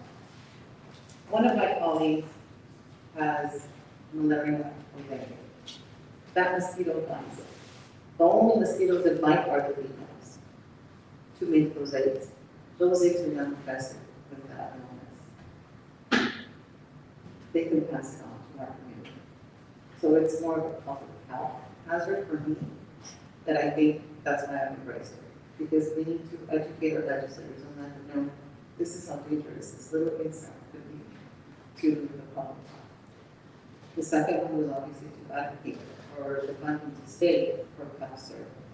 CalServe is a database that is being passed in UC Davis, and it gives all of the vectors access as to where are the different populations of mosquitoes. So I asked all the legislators, what do you think is the lifespan of a mosquito? Oh, 2 days, 3 months, it's 2 weeks. And in those 2 weeks, one female mosquito, just in one lay, can lay up to 200 eggs. They can hatch in a couple of days. Those 100 will have another couple of hours. Now this is consistent. So to me, representing the community at that level, it is not only a privilege, but an honor to make sure that certain funding stays, because it not only represents Southie, but all of Southern California. So it was really nice to go up there and advocate for the community. Definitely voting, exercise your right to vote. Pick the best candidate that you think is going to represent you. Regardless of what you hear, if you know the candidate and you have opening, then you support that. I know I missed out on Friday, our employee recognition, and so I just want to make sure that all of the employees know that I am supported. So out of protection of my health and the health of them, I was not there. Unfortunately, I got our friend for, I don't know, third, fourth time. So again, the coronavirus is still out there. So please be mindful of your health and the health of your loved ones at all times. That's all I have to say. Thank you. Vice Mayor Villalobos. Thank you. You know, sitting on vector control for almost 11 years, I mean, we've done a lot of mosquitoes. And believe me, when it comes down to our community, it's good to read that information and pass it on. Because just a bucket or water stuck in that creates mosquitoes, and we have to be very careful because it's disease. It doesn't matter how much of a water, as long as we continue emptying those pots or even pools, kiddie pools, and things like that. So, but with the mosquito woman now, leave that to you. This Friday, we did celebrate employees recognition. Congratulations to all the employees who been with us 5, 10, 15, 20, 25, 30. And the retirees, our longest employee, Ron. I know he has his real name. I know him by Ron. 40 years. That's amazing. It's amazing. So, congratulations to them. Congratulations on their retirement. We'll be doing the retirement for Ron and for Dave Torres. So I'm looking forward to that. Again, I was going to say the West Nile areas, mosquitoes. COVID is still out there. County Sanitation District, they are testing every day for COVID-19. And it comes out positive and it's in the rise. And since November, it's been going up. So we still need to make sure that we take care of ourselves and this shows, and we just need to take care of everyone. So with that, Mr. Mayor, I really don't have much, but just congratulations to our employees for being with us for so many years. And with that, thank you. Thank you. And, seriously, my colleagues here are phenomenal. All of them, they really work really hard on trying to address community needs. And the work that they do is phenomenal. And then our staff is also doing a really great job. A couple of things I wanted to touch on now. First, on a couple of comments that were made. But the streetlight issue, years ago, we were having a lot of problems in certain sections in the city, and we were able to obtain grants, and I believe it's like 44 or 5% of our cities have converted to the LED lights. But that still leaves, 50 some odd percent, 56% of them are still the older lights. And now they're over 80 years old, something like that. And they don't make parts for these anymore. Which leads to, I went to a neighborhood watch meeting last week on San Carlos, and one of the things they brought up was the street lights. So I did speak to Rob, and I asked him to look into the possibility of getting more grants for that, because they're not cheap. And we, again, a big chunk of our budget are grants, and this staff does a phenomenal job of getting those grants, but if we could try to get some more resources for that, that would be great. The issues on Long Beach Boulevard and Garfield, I gotta tell you, every day I get up in the morning and I drive around town, I send messages to Rob and other staff members on, there's graffiti here, there's illegally dumped furniture there, there's a pothole over here. I try to address those issues, and staff goes out and takes care of them.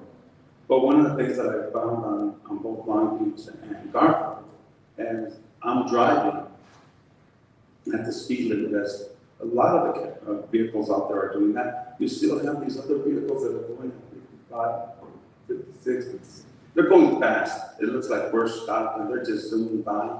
They're running red lights, and you wonder why they have accidents.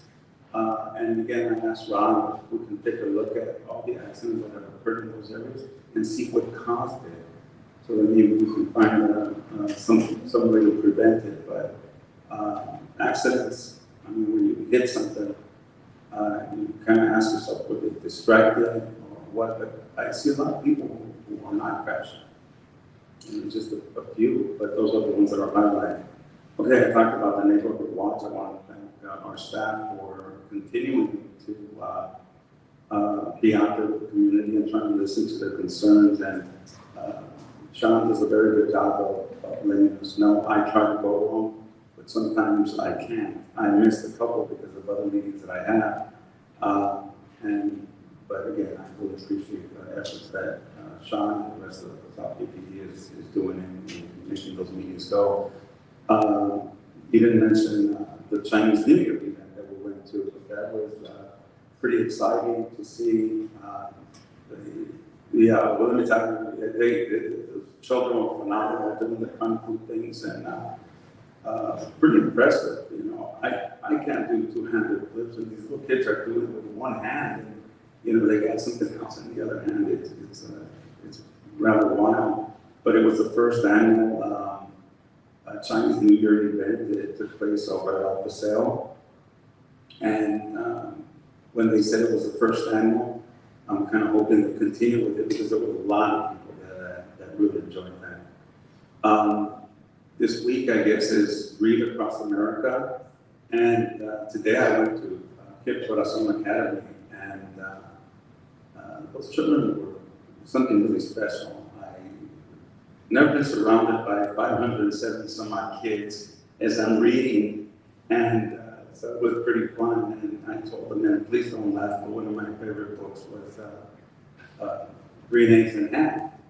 Okay, so, and the reason I thought it was great to read that one is because, being that I'm vegetarian, when I talk to people and I say, hey, you should try this, and they say, oh no, I'll rather eat the real stuff. I said, no, you should try this vegetarian patty.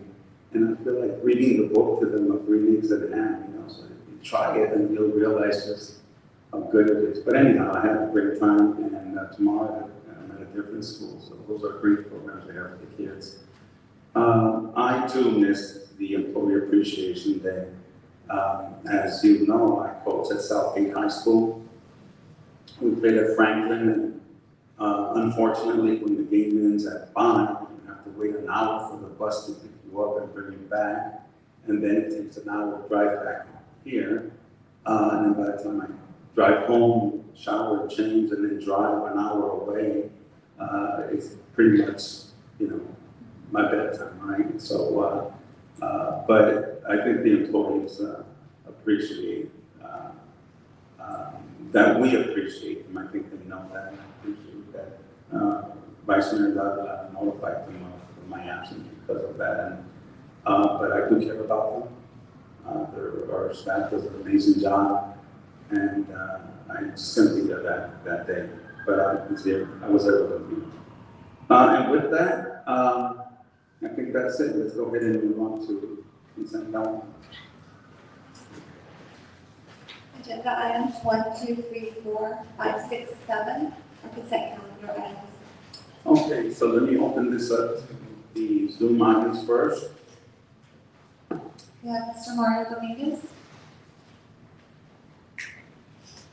Okay, I'm gonna hit on one real quick. Okay, I think this bespeaks of an organization that is out of control. I mean, how do you let something like this happen, really? So this is referring to Urban Orchard Park. And then on to, what is it, 6. Okay, so Mr. Cervantes, this Dish Wireless installation of the antennas on the water tower. The question I have about the water tower, is that thing still active? Does it actually function? Is it operational? Does it work?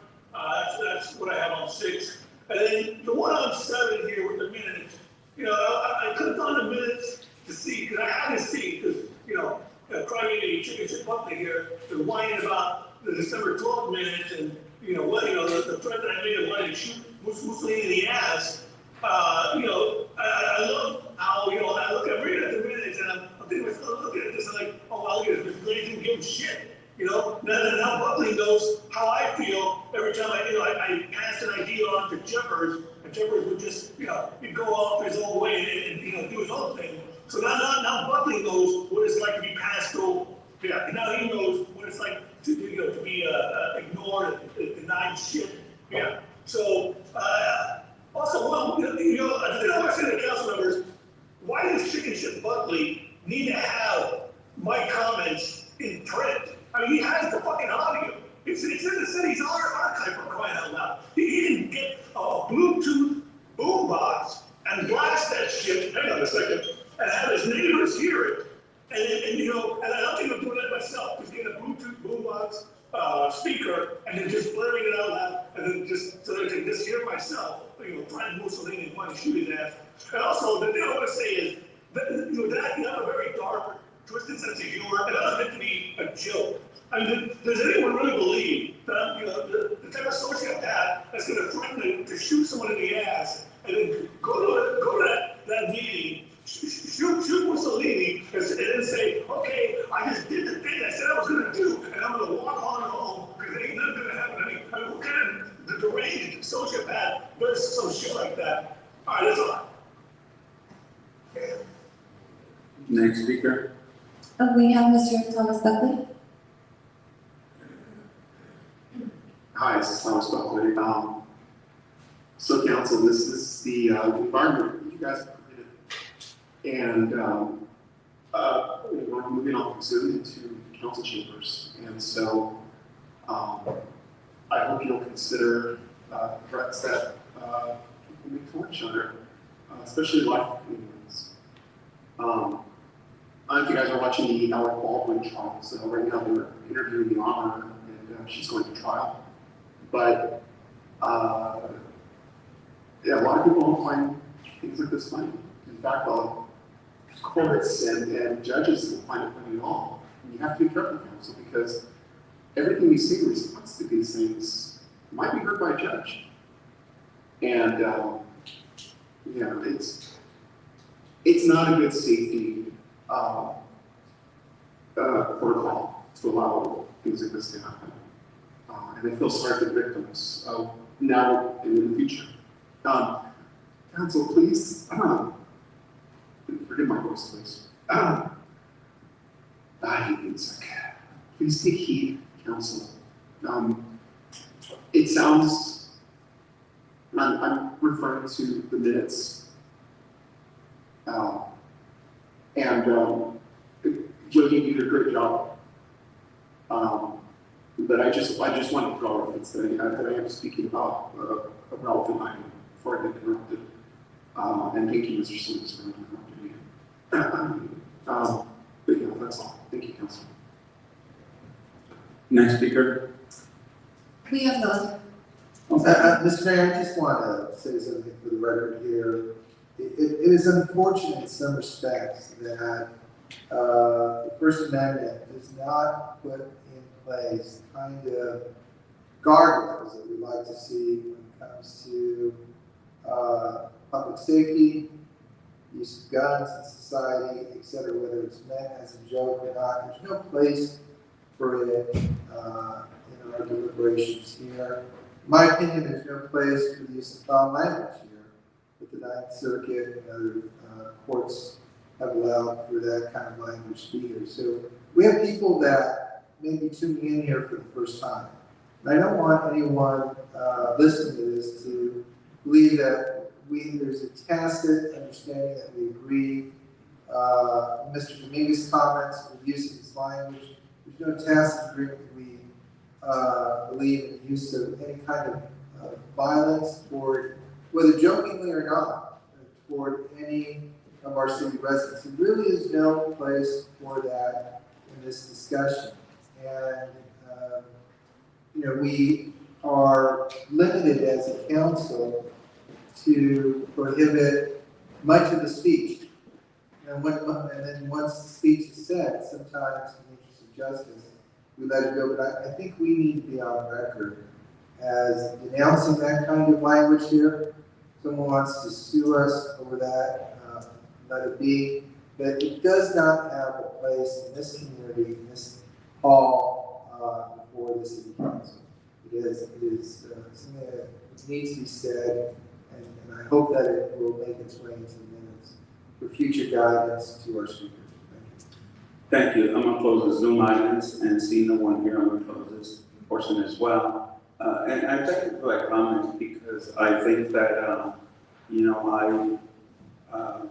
the evening of December the 12th was no different than any other meeting in terms of Zoom. What we hear, what we listen to here is much different than what people hear at home. The sound sometimes in here is not as good as when you hear the recording. And that December 12th, unfortunately, Mr. Dominguez went above and beyond a statement that really they crossed that line. But when he was talking, I was interrupting him, saying multiple times, Mr. Dominguez, I never heard his comment because I was trying to interrupt him and get him back online where he should have been. And when I said to him, thank you for your support, because he's always supporting us in terms of the dialogue that's coming from certain people from the community. And I never supported that comment that came out as a threat. And when I found out about it the next day, I reached out to Mr. Dominguez and I said to him, I understand you made a comment. What exactly did you say? And he admitted to me when he said, I said, you can't do that. This is going to land you in hot water. But I called him the next morning and told him that's unacceptable. And then I listened to the audio and then I heard clearly what he said. Had I heard it here that night, I would have done the same thing. I would have said, you can't do that. But here, all of us that were here, none of us were able to hear his comment. We couldn't hear what he had said. But it wasn't until you listened to the audio that was recorded by our system that you can clearly hear what the comment was. But that being said, again, that kind of commentary is inappropriate, but it's not the first time. We had a group of people here that were invited in to come in and insult us and threaten. We have people who refuse to come here now out of fear that they were invited by people as their special guests. And that's amazing that people would come in here and do that. But, the First Amendment allows them to come in and make comments like that. And it's sad. It really is sad. But in any case, let's bring it back to council. I'd like to make a motion to approve consent items 1 through 7. We have a motion and a second. All seven, 1 through 7.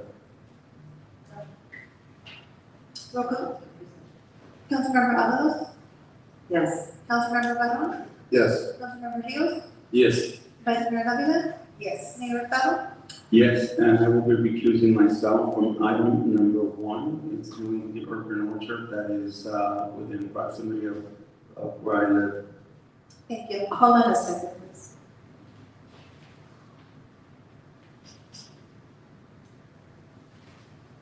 Arturo, I know you have a project, that is on Twiggy.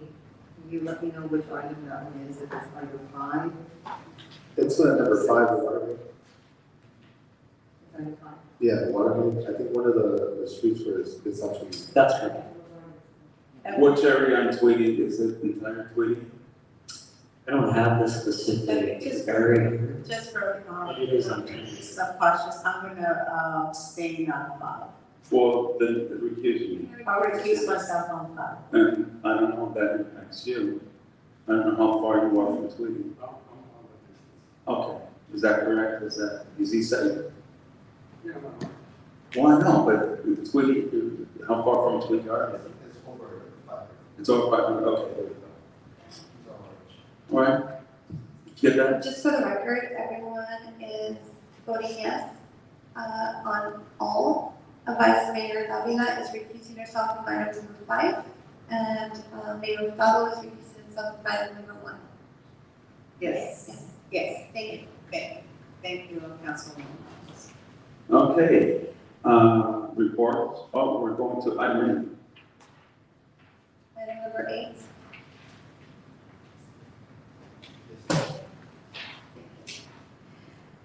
The City Council will consider receiving and filing a summary report on the state of the city as it pertains to crime in Southgate for the calendar year 2023.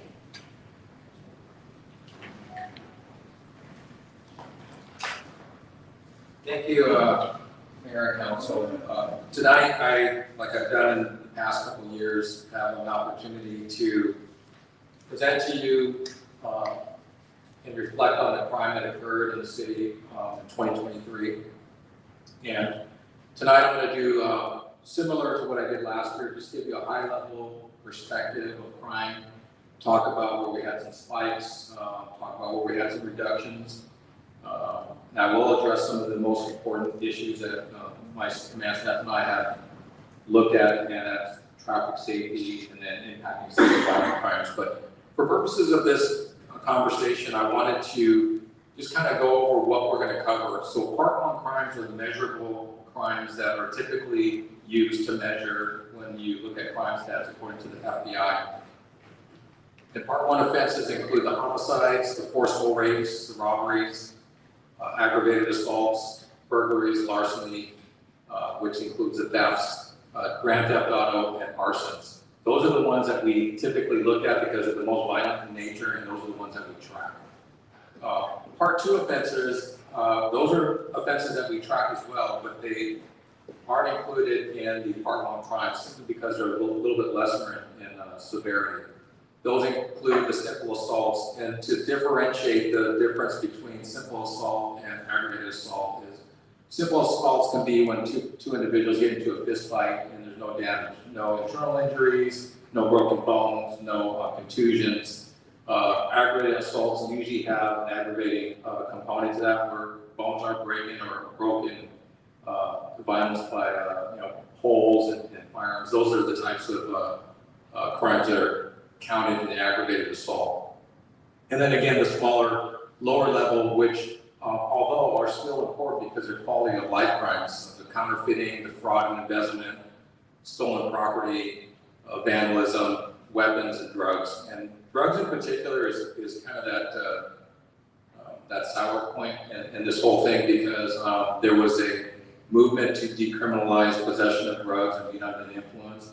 And that is the catalyst to other crimes. I mean, that seems to be a common denominator. So although their part 2 crimes are lower in severity, I think they're as impactful as the part 1 crimes because there is correlation and relationship between the Part 1 and Part 2 crimes. So I first wanted to address the responding calls for service. Last year, we were at 47,269. We had a slight dip this year at 45,391. The 45,000 is significant because what I was able to do is pull some numbers, and the last time we actually had 45,000 calls for service was 2016. So we're significantly high in calls for service. Just 3 years ago, or in 2020, at the end of 2020, we had 39,000 calls for service. So the additional calls for service are pretty significant in regards to time spent on the field investigating, the resources that are used to investigate some of these crimes. But if you take a look at the types of calls and the responses that we're going to, and I didn't want to regurgitate what's in the report. You have the opportunity to read the report. I just want to touch on the high level dimensions of this. And disturbance, that includes calls for service, transients, fights, and just basic nuisances that we get. We ask people to call when you see something going on. And that's what the outcome is you get a lot more calls. Hey, something suspicious is going on here. Please check on that. I know that each council member gets a lot of complaints on parking issues, and we do have a lot of parking related problems in the city. It is a premium to have your parking space available, and consequently that's what happens when you have a lack of parking is complaints. Every day we're dealing with it. That seems to be a very high significant call for service, and we try to divert them to our parking enforcement unit. Traffic-related incidents, welfare checks, grand theft autos. GTAs actually went up this year, and I'll talk a little bit about comparables to other cities, but we're right in line with what other cities are looking at as far as the spike in grand theft autos. And then theft investigations as well. But if you look at the Department of Children and Family Services, DCFS reports have always been high in Southgate. We have a lot of mandated reporters in the city. Schools, at the JAA, if you have an incident where you suspect there's some abuse going on, you call and you're mandated to do so. That's why those numbers are high. I was able to speak to the regional administrator over at Santa Fe Springs who covers our area. And typically what happens is Southgate is one of those cities that has a high value of calls.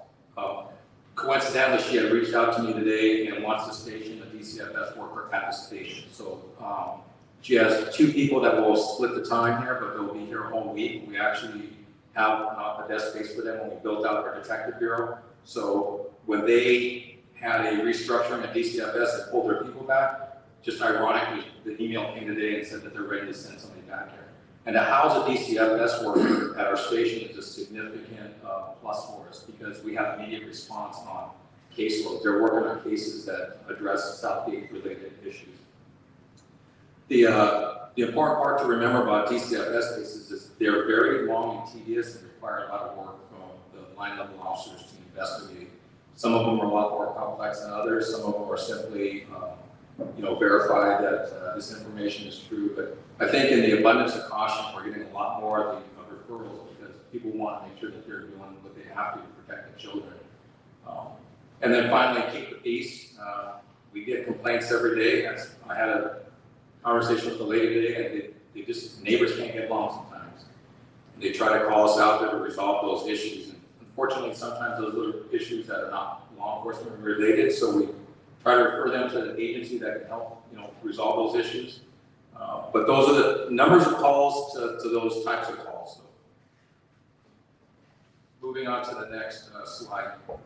So if you look at the reported Part 1 crimes, we had a 5.6 increase from the previous year. And I'll put that into context because the next slide actually shows the breakdown of crimes that we're going to be talking about. And although there was an increase in overall Part 1 crimes, we had some decreases in certain areas. So we had a 36% reduction in rape cases, a little bit over 5% decrease in aggravated assaults, which are the serious ones as opposed to the simple assaults. We had a significant drop in burglaries. That's residential vehicle burglaries, about close to 25%. And then the arsons went down 50%. So those are significant crimes that I think through the course of the year, we've been able to discuss with our public or social media outlet the importance of securing your vehicle, parking it, in an area where, safe alarms. We're trying initiatives like the steering wheel lock. Those are the types of things that I think are important, and we're going to continue to do that this year. So in comparison, I put the 2021, 2022, and 2023 crimes.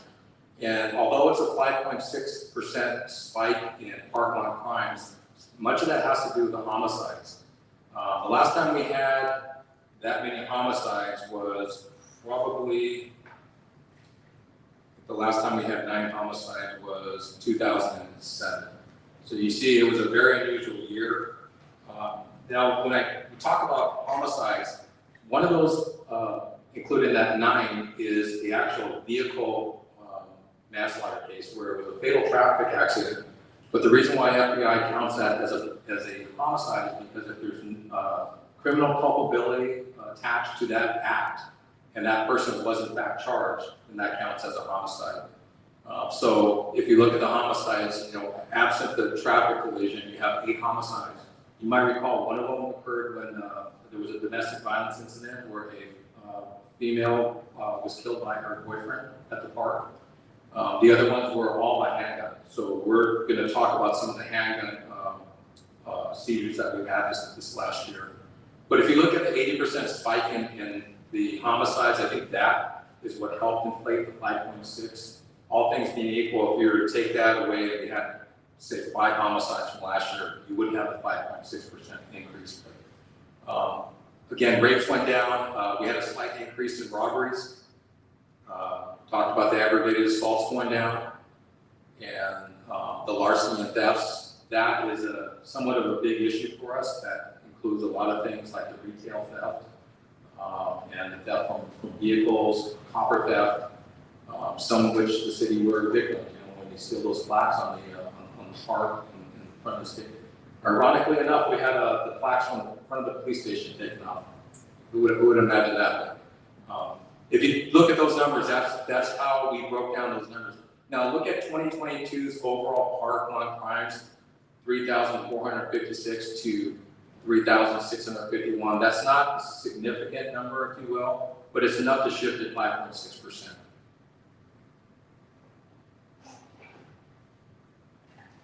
So one of the things when I was compiling the information for purposes of this report is I wanted to get my finger on the pulse on where are we spending most of our time. Walmart, it's in order starting on the left one down. Walmart is the first one. They're big retail theft targets, if you will. And tomorrow, myself and my team, along with the city manager, are going to be reaching out. Actually, we're meeting the Azalea Management Company to talk about an ambassador program, because I had mentioned to them that there were some concerns that attention, not enough attention was being paid there, because Walmart, Warehouse Shoe Sale, In-N-Out Burger, Ross, they're all in that shopping center. So what do we need to do to help impact that? The property manager said, let's talk about an ambassador program. We have that same program at the property on Alameda and Tweedy. And I think Southgate might be a good location to start that program again. So tomorrow morning, we're going to be meeting with them, figure out what that involves as far as deployment and what benefits we can get out of them. But those are the ones, and you can see that, a lot of them, there's no rhyme or reason. In-N-Out Burger, I don't think it's a location where they're stealing stuff. It's just a location where a lot of people gather, handling and whatnot. But those are things that we're going to deal with. Calling courts, I had mentioned this to you before. We respond there quite frequently, and Captain Arana has assigned a lieutenant to work to figure out what we can do to help mitigate some of those issues there. We'll even take it as far as consulting with the city attorney to look at it as a nuisance, because there are a lot of problems there. And I had mentioned this before, that when that was being developed, we had met with them before the building was even occupied. And we made some strong recommendations on what we think are safety measures to help prevent some of these issues that we're now seeing. For example, lighting, security at the gates, access to parking. I mean, one of the things that just jumped out at us right away was that there was not enough parking spaces. And that property has limitations on number of occupants in that building. And I'm fairly certain that those occupation limits have been exceeded. Consequence of that is you have more vehicles parking on the street. You're hearing more parking issues that are coming from the people on Calden, Bodine, Firestone Plaza. We did have a meeting last week at Bobby Thompson's house, and we talked about the parking issues. And some of the residents had said exactly that. They can see people parking on their street and then walking over the common court. So we're going to be addressing that particular apartment complex a little bit differently. Our approach will be different. We've had meetings with them in the past, but I think we need to take a little different approach moving forward. Half Villas, that's another location where we've gotten a lot of calls to, and that's the military, local military veterans housing unit, and we were consistently getting calls there about resolving some of the civil issues, and we had to reach out to them and tell them that we're not here to resolve the civil issues. If you have a problem, then you have to evict them right away. So we're going to work with them as well. I had run across the person that kind of oversees it regionally, and he was appreciative of our efforts, and we'll still work with him to try to get some things done with them. These are the top calls for service, the type of disturbances, suspicious circumstances, grand theft autos. Although we have the program for the steering wheel lock, we think it's important to continue with our educational campaign to make sure that people lock their vehicles, make sure that we secure all their property, there's no valuable property in there. And we're going to be working with Kia because they have a program where they will come out and upgrade the software in your cars. Fortunately, Kias are a vehicle that's stolen quite frequently, and there's a computer software glitch that allows people to steal cars easily. So what they've done in the past is they've had teams come out and they will upgrade the software on Kia vehicles. So there's an opportunity for us there in the future. I have to tell you about the parking complaints and the traffic collisions. That's keeping our traffic unit busy and the parking enforcement unit busy. That's almost like one of those wicked problems where there's no real solution to that. We always get the callers that are worried about the street sweeping day, and they worry about the neighbors putting the trash cans out to reserve parking spaces. Unfortunately, we can't solve all those issues, so we try to be very direct and ask people during street sweeping days, please be courteous so that the city can street sweep, get their trash picked up, because if you allow them to park and those services aren't rendered, then we get complaints about the trash not getting picked up or the streets not getting swept. We do a lot of warnings, believe it or not, although we have to cite people. Some people just don't understand what we're trying to accomplish here. So I want to talk a little bit about traffic enforcement, because on this next slide, you're going to see what some of the issues that we've had. And so enforcement, we've impounded 2,684 cars, that's a lot of vehicles. We've issued citations for movie violations, and then parking citations. That's a lot of citations. It's a lot of citations, but if you look at the top 3 movie violations, it's speeding, failure to stop for red lights, and then failure to yield to pedestrians. So we have an Office of Traffic Safety grant program, and during the deployment of our grant period, we'll do what's called pedestrians during scenes. And we'll put officers in crosswalks, and if you're not stopping for people in the crosswalk, then we'll have a motor officer or a traffic officer down the street to cite you. Tweety is a thoroughfare that I'm driving in, and I see the disregard for pedestrians. And you almost have to stop and put your flashes on, or on many occasions I'll turn my overhead headlights on so that the approaching vehicles can actually see my car, so that they know that there's a pedestrian there. So we're going to continue the pedestrian stings to make sure that people are aware of that, and we'll announce it. That's why we do that when we do DUI checkpoints. We announce that we're doing a DUI checkpoint. our goal is not simply to increase the number of citations, our goal is to get compliance and get people to understand. So anytime we do a checkpoint, a speed checkpoint, or a pedestrian checkpoint, if we get no citations, then perhaps we're doing a good job, right? People are not violating the law.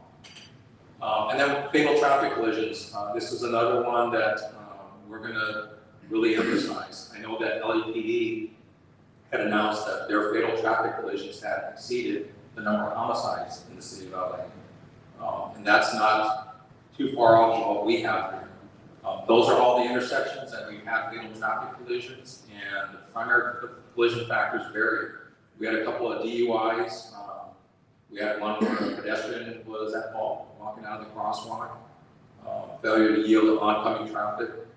And I know that one of those that occurred last year was involved a female driver who was just charged last week for that crime. So she will be held accountable for that traffic collision last year.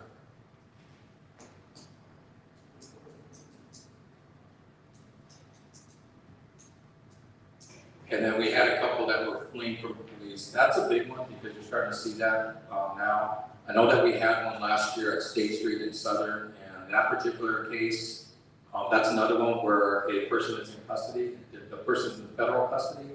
And I had an opportunity to speak to the U.S. Attorney on Friday about that particular case. And that's a very significant investigation. We're handling the traffic, the fatality in there, and the Sheriff's Department is handling the other components, the other criminal part of it. But the U.S. Attorney latched onto that case, and they took it, and the U.S. Attorney will be prosecuting that case.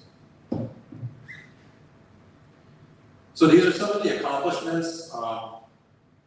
The response time, I get asked quite often, what's the average response time? There really isn't an average response time. Much of it depends on, the size of your city, who's available, what police officers are in the field at the time, are they on other calls? But 4 minutes and 3 seconds for priority 1 calls is actually pretty good. I did some review of other bigger cities. Sometimes when you get bigger cities, the response time is a lot longer, 15, 20 minutes for part one priority calls.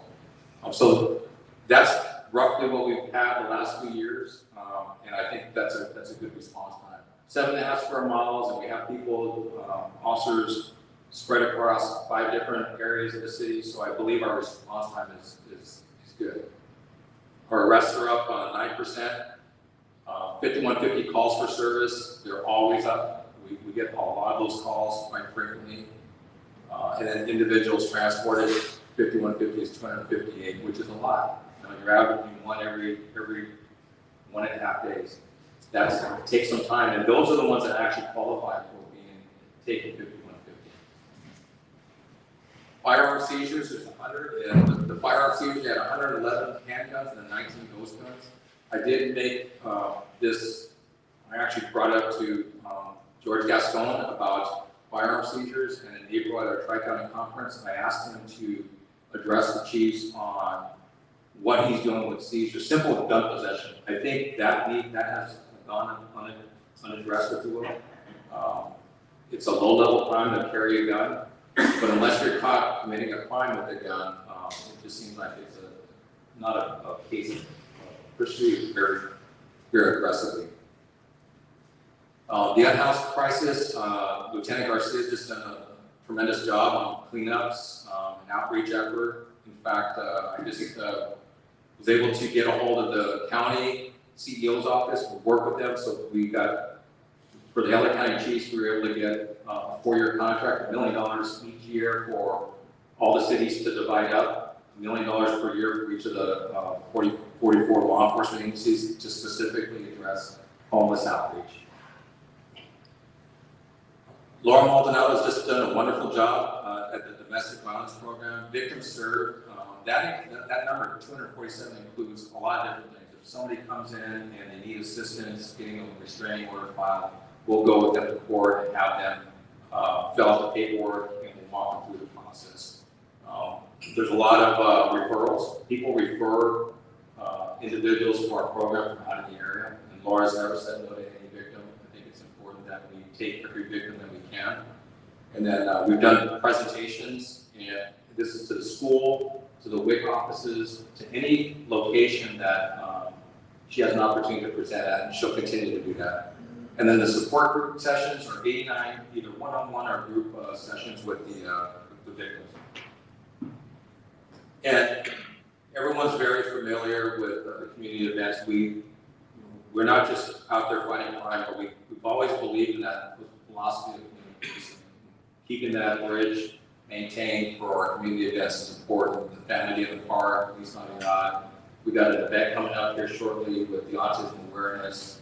I know that we brought the car show back, the first car show last year. We're already talking about the discussion that we're going to have for the end of summer car show. So we're going to continue to do those projects that I think are staple projects for the police department.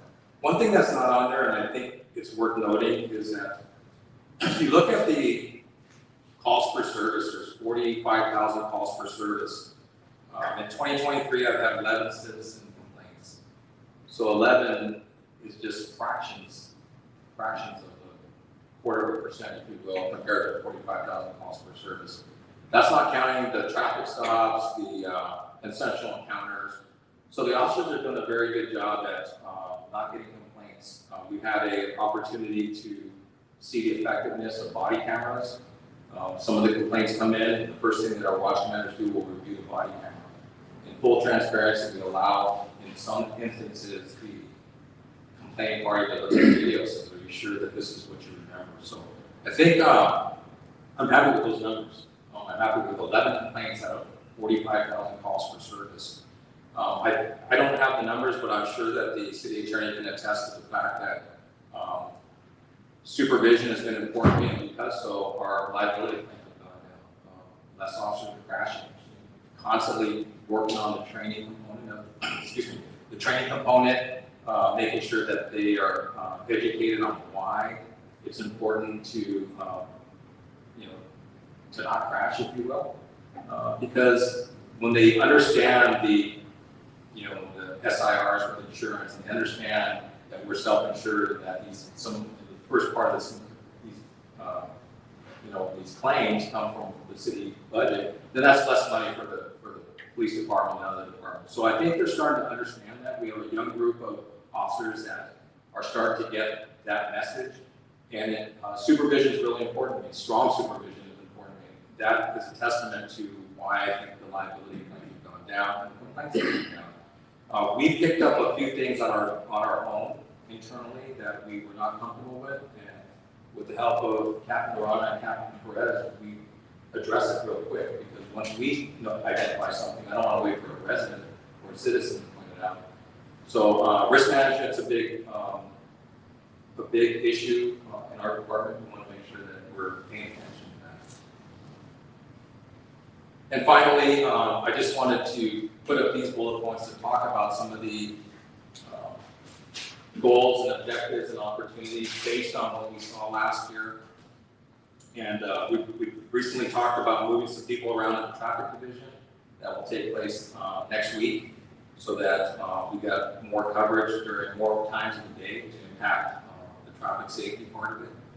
Recruitment of police officers and professional staff, which includes the build out of a new website that we're currently working on. And then address violent related incidents throughout the city, and I'm specifically talking about Riverbed. That off-road vehicle that you approved probably about a year and a half ago is finally getting in the final stages of getting painted and delivered to us.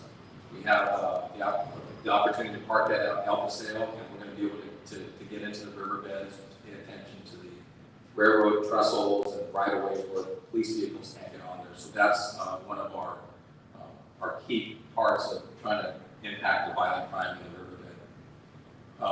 Expand the social media and build a website, advocate for more public safety legislation, and the benefit of me being in the position of the president of LA County Chiefs is I'm forced to read all this legislation now.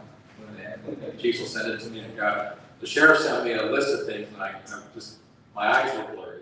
But it's important because there's so many pieces of legislation, and we try not to focus on all of them, but the ones that really do affect the 45 cities. And then we're always gonna continue the police department events and the community relation building. That's what we're known for in our community. And, you know, we don't succeed without the support of council, so we appreciate it. And all the other departments that help us out in these events, Public Works, HR. And that's it. I have questions. If you have questions, I'll be more than happy to answer some. Okay, let me open it up to the audience first. Take a look at Zoom. We have Mr. Mario Dominguez. Okay, I'll let you take your time here, Mayor, there's a lot of stuff here. Okay, so the first thing to look at the item report is, the drugs, bracket, so fentanyl, 700,000 pills.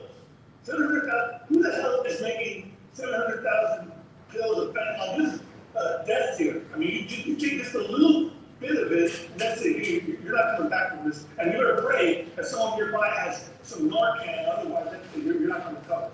So you're gonna explain who the hell is making this and bringing it to our city. This is just poison right here. And then the cocaine, 670 kilograms of cocaine.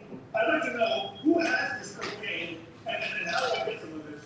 And yeah, please stop hoarding the drugs, chief, and give us free drugs. Let's go down here. So where it says cases submitted to Los Angeles County District Attorney, where it says rejected 390. What does that mean when a case is rejected? Was the lack of evidence, people not testifying, witnesses not coming through? You can just clarify what rejected means for cases. And I'm just scrolling down here. Hang on. Okay, so the traffic collisions. So you highlighted when people die in these collisions. There's one street in particular that means a lot to me. That's Tweedy and San Miguel Ave. So that's my street. I live on that street. So that could have been me. So if you could just, did the person who committed this deed here, did they go to jail? Are they incarcerated to catch them? Because that scares me, because I walk that street, I live down that street on Tweedy and San Miguel. So you can hit on that, please, I appreciate it. And let me just go down and just scroll in there. Hang on a second here. Okay, so where you have where the station tours. So what is a station tour, Chief? If you could explain the station tour, I'd like to know more about that. And then, hang on a second, scroll down this and look at the homelessness and going past the homelessness. The mental health related calls, regular calls for service. So Chief, who's doing the mental health related calls? This is where I think law enforcement really should pass the buck on to another agency or a group of individuals to handle these calls, because this is where you can have missteps happening where someone ends up getting killed, and it just escalates, and you have officers going for what I call the kill option, which is they go for the gun. And the person may not have a weapon on them, yet they're thinking, oh, this person's armed. The mental health related calls, is there another agency or group of people that can handle those calls?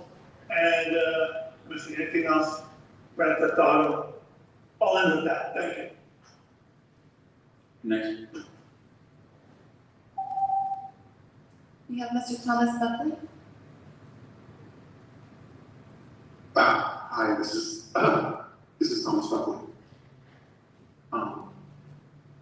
We haven't seen murder rates like this since 2007. I find that very sadly surprising. I'm sorry to hear that. Chief, if you could, can you explain to us what the difference is between fentanyl units and fentanyl pills are? I brought this up last year. I didn't receive an answer, so I wonder if you have an answer for that. What's the conversion ratio? For example, if I said 10 versus 1, it's meaningless because there are no units of measurement. So I'm wondering, what is the proportionality between units and pills as it's in this verbiage? Going back to the murder rates, what are possible leads to a murder, a potential murder? What are the signs? By the way, my timer is not running, so I hope council's conscious of my time. To my detriment, I'm saying that. Thank you. I think that's a little more than a minute, but that's okay. One of the possible leads to potential murder, criminal threats, constant harassment, bullying. Sadly, I believe that these are what people face when they attend council meetings such as myself. And it's a statistic that we're seeing today on this island, murders and violence. I've heard these chambers referred to as kill blocks in much elaboration. That's public record, and it wasn't that long ago, it was last year. So when we talk about murders and so forth, how is the city aiming to prevent this from being, put upon the public? January 4th, we had a murder on Pinehurst in Atlantic. So at the start of this year, immediately. And then on January 21st, there was what some people refer to as the Centennial murder, which is the one that we had a few blocks away on State in Illinois from where you, the council members, were celebrating your city centennial. It was confirmed. It happened at the exact same time. So looking at these murder statistics, council, nearly double the murders. I think the city has a moral duty to place the safety of your residents first, and I think you have to think deeply how you're going to do it. What do they always say when it comes to public safety? They say, if you see something, say something. And guess what? A lot of times your residents do that, but you're not listening to them. Raul, I'm glad you did that today. I just wish our elected officials did the same. Thank you. Next speaker, We have no other. I'm gonna close the items portion, seeing that there's no one here. I'll close this portion as well. Okay, let me bring it back to council. Real quick, I don't know if there were any stats on, I know a lot of people have alarms at home. And I know that a lot of times people, their alarms go off and you have to send someone out, but it was just a false alarm. Yeah, any stats on that? Because it does take staff time. Are you talking about false alarms on vehicles? No, on home, like I know at the Thunderbird Villa, we've had a few people who have a home alarm and it just goes off and then you send someone and it turns out that they just forgot to turn it on. So we have a third-party administrator that handles the alarm, and the only way we know about the alarms if we respond is if you register those alarms. I can get those numbers, I just don't have them. Yeah, it's not only necessary, I'm only concerned about the impact it has on your staff that has to go out and address it, and it's really. Right, I don't think the false alarms, if you will, I think that's what we're talking about, has really impacted the calls for service. We've had a couple incidents where on Tweedy Boulevard where construction has triggered some of the alarms and respond, but I don't have those numbers, but I do know that they're not as earth-shattering as you would think. We do respond. Okay, any questions? Thank you, Madam Mayor. Chief, thank you for the report. Really helpful, insightful. Just a few questions and thoughts, I guess. I didn't notice anything about suicides. Do you track those? I mean, because that has been, a big issue. You hear a lot about that happening. Yeah, we track those, but for purposes of crime, it's not a crime. So I didn't include this in this. But should we keep track of that? I'm just thinking because, same thing with fentanyl deaths. Should we be tracking that? I mean, in our city, or do we? We do. We do. Yeah, we do. I just, for purposes of the report, when I'm reporting the crime, I can always get those numbers. Okay. Yeah, because I think it's important because I think we have had a lot of suicides and I know fentanyl it surpassed cocaine, I guess, in deaths and other drugs, heroin, and so just the impact in our community would be good to know, or the region, if we could get something so that we have some understanding of the impacts in our community. The other thing I noticed, homicides that you mentioned, they're up, but I know a lot of the deaths and homicides happen along the river, so that's a reflection of because I know that's a big type. Homicide, homeless among homeless killing each other. I think that's part of it. Before I get with regards to fentanyl death, fentanyl-related deaths, there are the numbers are tracked through the medical examiner's office. I've spoken to a doctor there, and those statistics are always tracked. We can get those. And then the other surprise, I noticed that our offices last time stop people with guns and all of that, and you said it's a low-level crime, carry a gun. You know, I'm just curious about that. I mean, why would it be a low-level? Well, It's a misdemeanor, and it's just, unless you're using it in the commission of a felony. And that's why that question is on the list of questions for the district attorney that we're gonna meet with in April. I've asked them for some preliminary numbers on violence for just simple possession of a handgun. Again, it's not, if you have a gun problem, if you have a gun violence problem, I think one of the avenues to remedy is to remove the gun, right? And severe penalties for carrying a gun.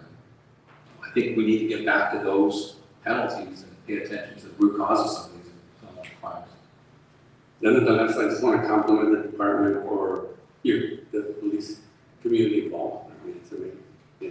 I appreciate it, thank you. Thank you, Mr. Mayor. Just, Darren, just to add, to all the number of calls that you guys are getting and the number of services that you guys are providing beyond just policing our community. On a daily basis for a shift, can you give us the number of officers that are on each shift on average? It varies, so during the normal work schedule, like a day shift, Monday through Thursday, we have a patrol, every patrol team will have at least 6 officers and a sergeant. But some will be supplemented with like the traffic unit, and then the crime impact team will come in on Thursday, Friday, Saturday, so you'll have overlap. So on the weekends is where you have most of the personnel. I will say this though, I think the hiring issue is starting to be very strainful and stressful on staffing. We probably have, with the resignation of 3 officers in the last 3 weeks, we're probably right around 13 vacancies. That's not including the additional people. We have 4 officers in training. We have 4 officers who have yet to go to the academy. We're going to hire some more. So long-term IOD, we're really down over 20 miles. Right. Never had that before. So we're doing, the police officers and our professional staff are doing the very best job they can possibly do, holding it down. So the 5.6%, I can live with that, considering what our staffing levels are. So what we do is, in fact, we meet with the POA every once in a while to make sure that the staffing levels are adjusted accordingly. We meet very frequently about the staffing. So if there's a void during a certain peak hour of a particular day, then we'll get with the association and we'll shift personnel to make sure that those issues are covered. Great. Yeah, I'm just amazed by the amount of work that is done by our officers. I think if I'm not mistaken, there's about 7 square miles or 7.5 square miles of space. We have almost 100,000 residents. I was listening to a conference with police chiefs where they say that on average you should have 1 officer for every 1,000 residents. So that's the number, close to 100 officers, and it's getting, we're nowhere near that. The national average is roughly 2 to 2.5 officers per 1,000 residents. Okay. We're running at about 0.6, 0.7 right now. So you have less than 1 police officer per every 1,000. Right. And that's why I think it's important that, we in the command staff pay attention to, the wear and tear on police officers and make sure that we're giving them the support they need, because it's a lot of work. Right. And it's very stressful. And some of the incidents that they're responding to are significant in nature. I mean, they're very impactful personally. So we make sure that our wellness program is up to par and that we're immediately addressing some of these incidents. We had a deployment of our mental health team within the last 2 weeks. And when officers went out there on critical incidents, we want to make sure that they're debriefed. The officers and the employees shouldn't be coming to us. We should be going to them and just making sure they're okay. So it's a lot of work. So much credit goes to what they decided to do in this calling of their job. So they're doing a great job. Well, I really appreciate that we're being considerate of the mental health of our officers. Last year was a really bad year for officer suicides. And just we need to have any of our officers have to, deal with any of that. So whatever we can do to always ensure that our officers are safe, first off, and then also that they're mentally healthy and that they have what they need for that. We always have to make that a priority. And then just to finish off, when you see something, say something. I'm a big advocate for that. We're trying to make our areas safer. We need to be understanding that we are a big space and we are a big area. But our officers do the best they can to be there for us when they can. I've had personal incidences where I've had intruders break into my home, and I held it down for about 10 minutes until officers showed up. And beyond just the arrest of the person who did it, the time that the officers took to be there with the kids, to make them feel that they were safe, to diffuse them as well, was something that forever I will ever be grateful for our officers for doing that. And to this day, when my daughters see that officer, they run up to him and say, "Hey, how you doing?" And because they remember the impact that he made to them. So always appreciative and thank you for your support. Councilwoman Alvarez? I will echo some of the sentiments from Councilman Bravado. I think you and I have had those honest conversations in regards to mental health. I know our officers go through the rigors of the psychological assessment prior to moving forward. We look at things, and we all have certain values, things that happen in our childhood that sometimes more often we will trigger as PTSD. So I greatly appreciate, coming on council and having that conversation to making sure that they have that continuous form of care. Because sitting down and talking to someone and debriefing is not it just isn't getting the logistics. Making sure that they have that support from a trained professional clinician, I think is critical. Because not only do we assist the officer in overcoming that PTSD, but they become a better officer and reduce our harm. And just to that point, we are currently the beneficiaries of a state grant specifically for the wellness program, and we've scheduled Dr. Gina Galaman to come and do briefing trainings for all employees, not just police officers. We're talking about the dispatcher and the civilian staff as well. That starts this month. So she's going to come down. We have a 2 or 3 hour block of training specifically designed for Southgate Police Department personnel on that. So that's how serious we take the wellness. We're bringing the clinicians to the station. And I do appreciate that, and I think that's why this council really allocated so much money for mental health, because it's not just for the officers, but it's for the community as a whole. Just looking at the amount of disputes within the internal family, with neighbors, with landlords, if we got rid of those phone calls, I think our community would be a lot better. Would you agree? Definitely want to give a shout out to all our police officers, because I know we do ask a lot of them while they're out. And sometimes I know our community will say, well, look, there's 5 officers in this department. That's what the picture that we see, but we really don't know or privy to any of those conversations of how they're getting that training, as well as really getting the logistics to what would happen to be able to then put it into a report. It takes a lot of skills. It's not just being out there and enforcing the law. It's actually coming back and doing a lot of that administrative work that sometimes you don't get trained when you go through the academy, because it's all busy. And it's like, there's one other thing I was going to mention, it's the train crowd right now. Suicides. We agree with Councilmember Rios. I know the numbers are not here.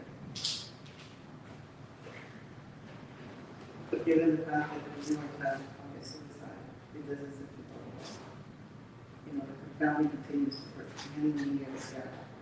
So I would like to see something, so that it gives us a clear understanding of where the community is, entertaining. Because sometimes when somebody takes their life, it's because they're so focused, but they don't see why. So, again, I'm not putting this on our police department, but I know you guys do a really good job when you go out there to do those assessments. And I think having DCFS on board is going to be a good call, and I know we do have the DFH on board with our department that does go out there to have good work. And it takes a lot of work to do that paperwork. So I commend all the officers that deal with that on day in, day out, because it does take a psychological on them to then ask, I wonder what happened to so-and-so, and I hope for it. So all we can really do is just keep us supportive of possibly with our community, and I appreciate our police department. So I know there's complaints about the response time, but I would invite our community to go on a ride, for them to get a clear picture of how these calls come in and understand. So where do you go first? How do you evaluate to be able to meet those life and death calls? Which places do you go first? I think it begins with education so that they understand. We are all private, but sometimes we need to prioritize. Thank you. Vice Mayor. Thank you, Mr. Mayor. First of all, Chief, thank you for this report, and I'm not going to repeat some of the questions that my colleagues have already asked. I just want to thank you for everything that our police department does, and you as the head. I mean, you guys have been doing such an amazing job. I think that you guys go over and above what the work should be done. So I want to thank you for that, and we see that firsthand.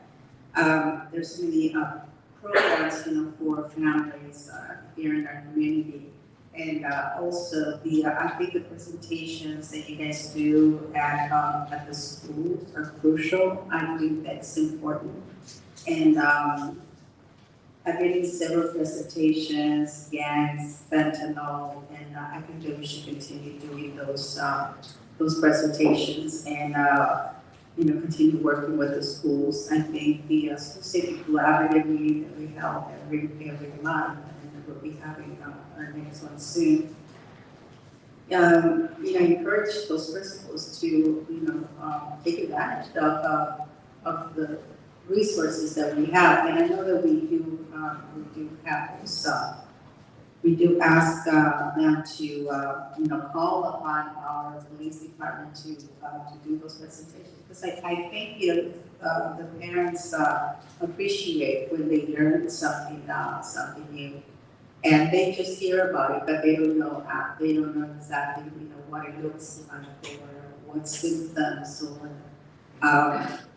or the signs. So I think that's really important. So on the domestic violence program, amazing job that Laura's doing. It's just, again, she goes over and above what her title is. So please create, the thanks from all council members, the great job that our department is doing. Statistics say one thing, but sometimes we hope that when it comes down to informing the community, I have to do justice, to our department. Because how are we as council members know when an incident is going to happen? We wish we had a little law that would say, this is going to happen here, and this will take care of it.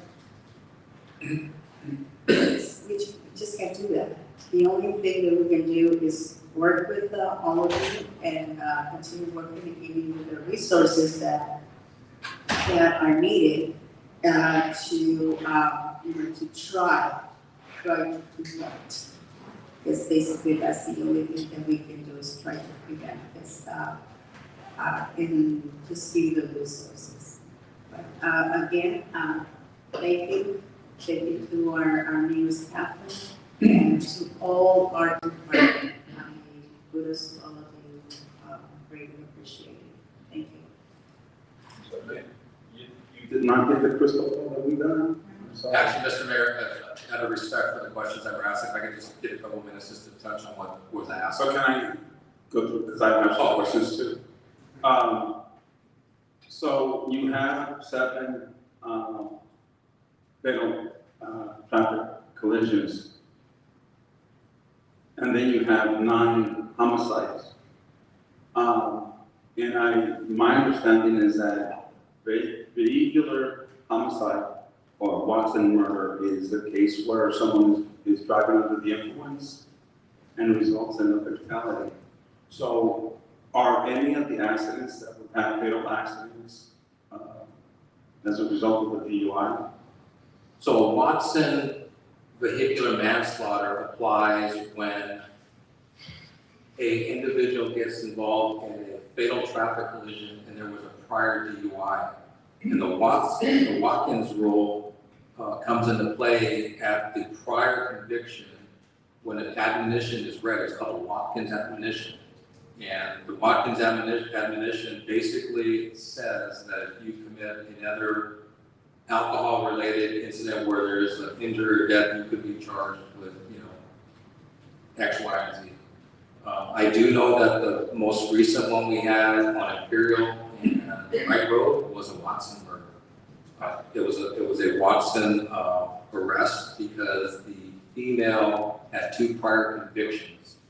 So it was a 3rd DUI-related accidents, or 3rd DUI arrest, but the final one was a result of a fatality, so the Watkins rules applies. The other ones, I don't specifically remember for priors, but I do know that one, and I believe it was a Sammy Dillon Tweedy, where a female was charged. There was alcohol on board. She may not have had a prior conviction, but still, it doesn't, I think that just helps with the type of charge that's filed against an individual. So where would you list that here? Under fatal traffic collisions or under homicide? The homicides, at the time of reporting, so in 2023, one of them was an arrest already where the fatal traffic collision was attributed in the homicide numbers. However, this year, we had a recent arrest from a case that happened last year. So if we really look at the numbers, that number from last year would be an additional 1. Okay. But they will apply during the time, during the reporting period. Sometimes these cases take a long time.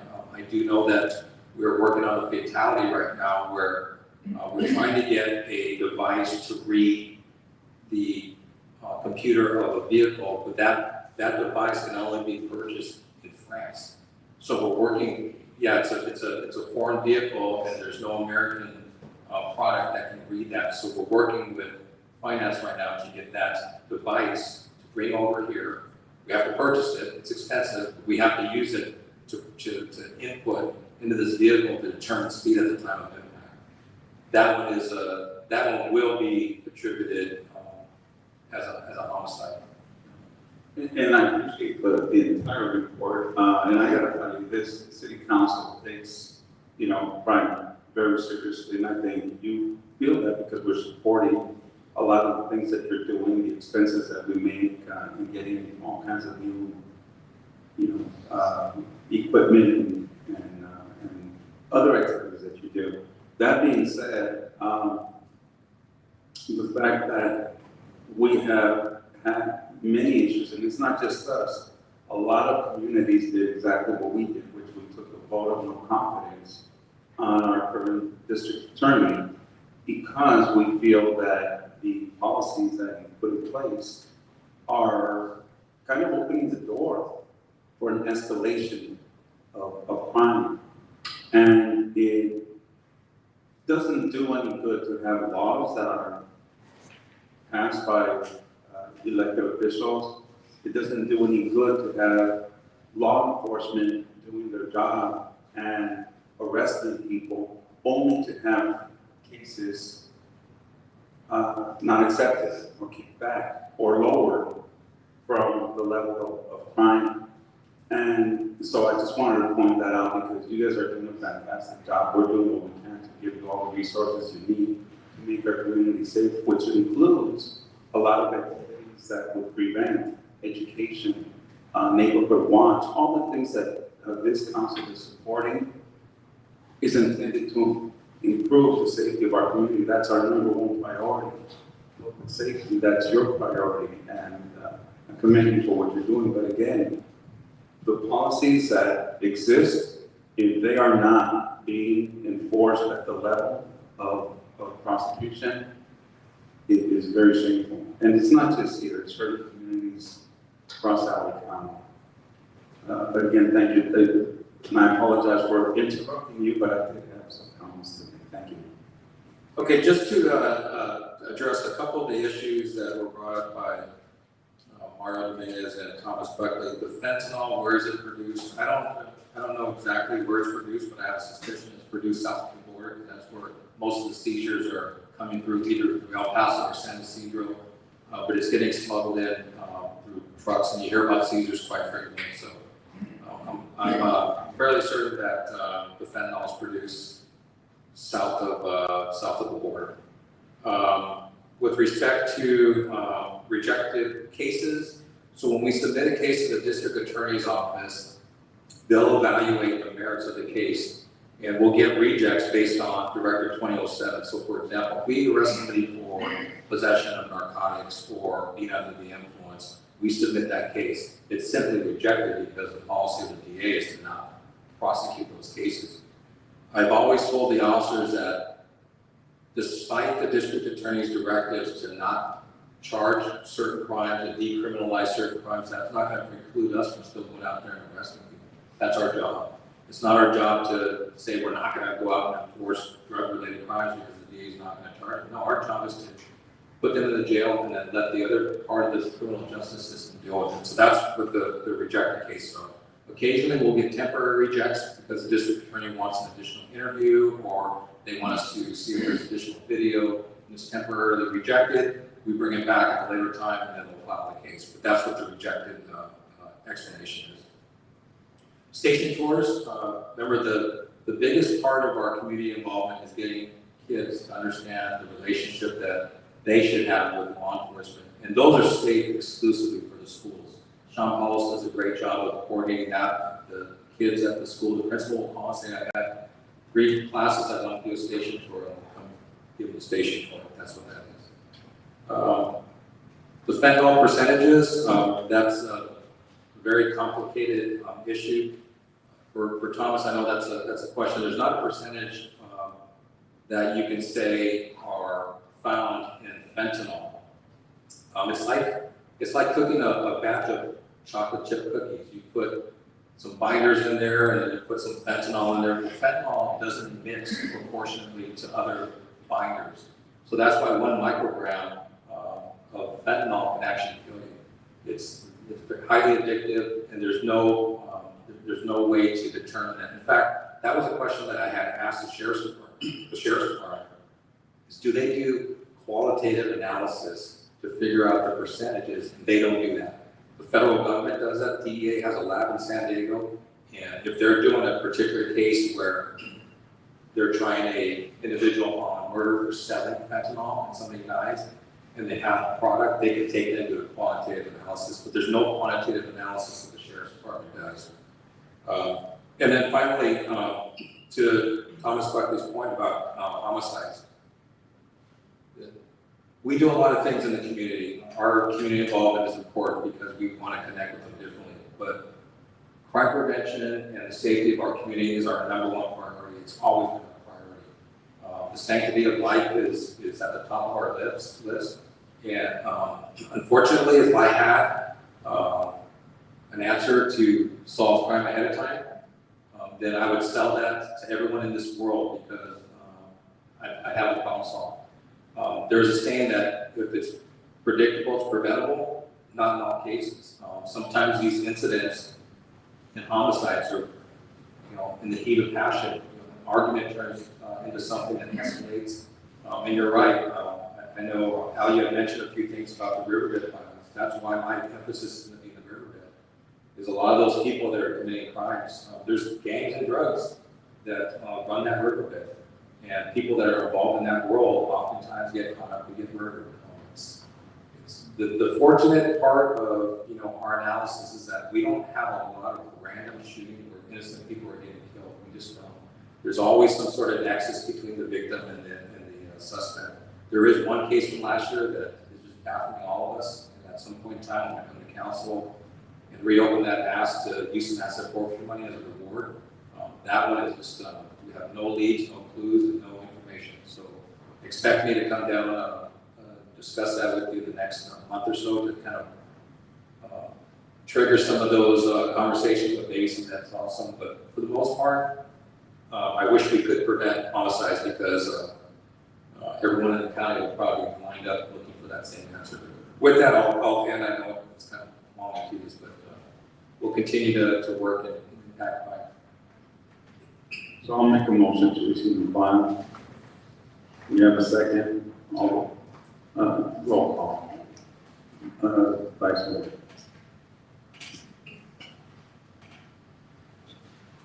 Roll call, Councilmember Avalos? Yes. Councilmember Battle? Yes. Councilmember Rios? Yes. Vice Mayor Lavia? Yes. Mayor McDonald?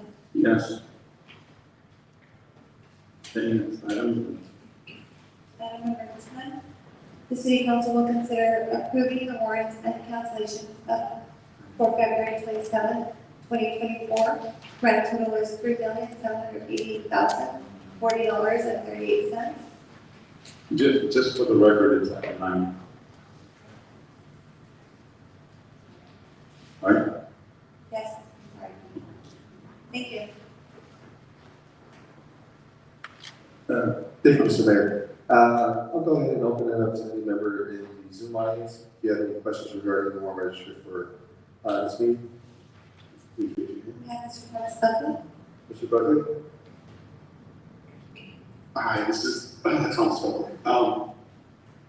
Mr. Slinks, if you'll permit me to preface, I'll be through with it quickly.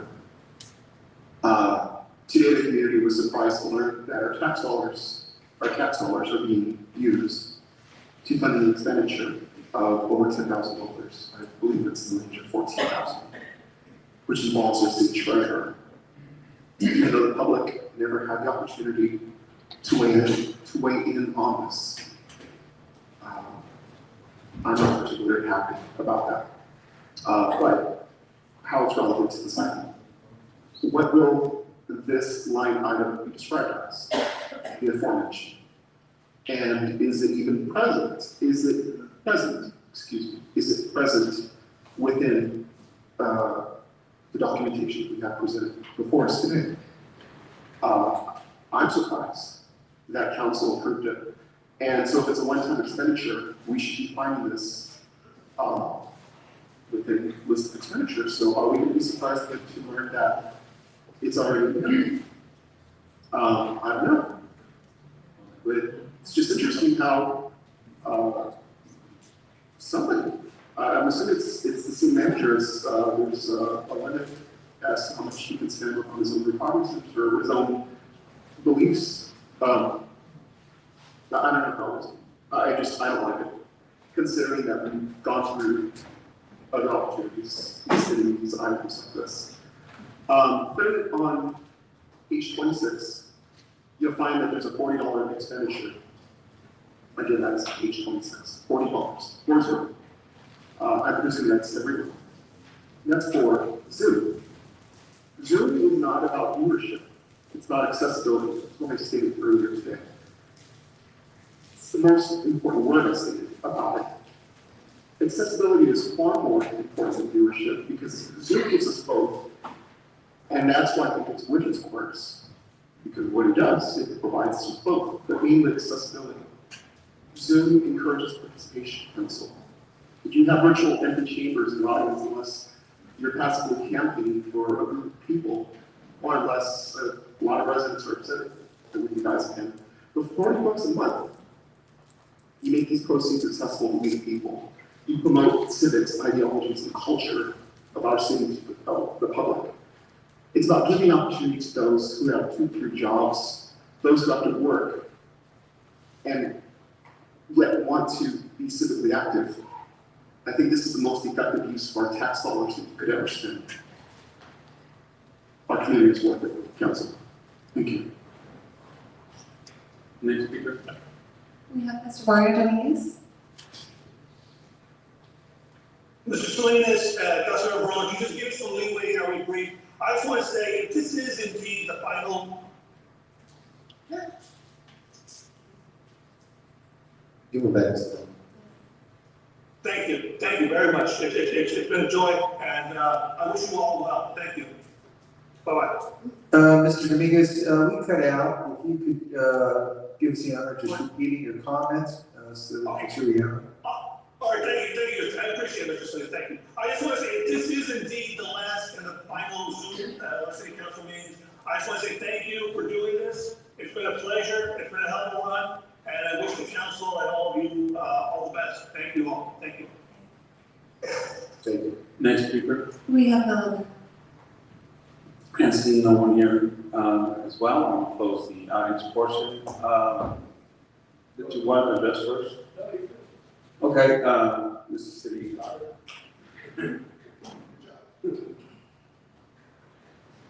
In response to the question about the expenditures, the expenditure for the new equipment has not been purchased yet. As I outlined, it was a decision I'm making.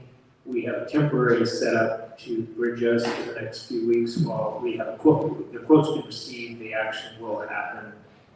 We have a temporary iPhone on a stand with some wiring to showcase the filming today that we already have in stock, and then the actual equipment will come and it will show up in the warrant register at a later date.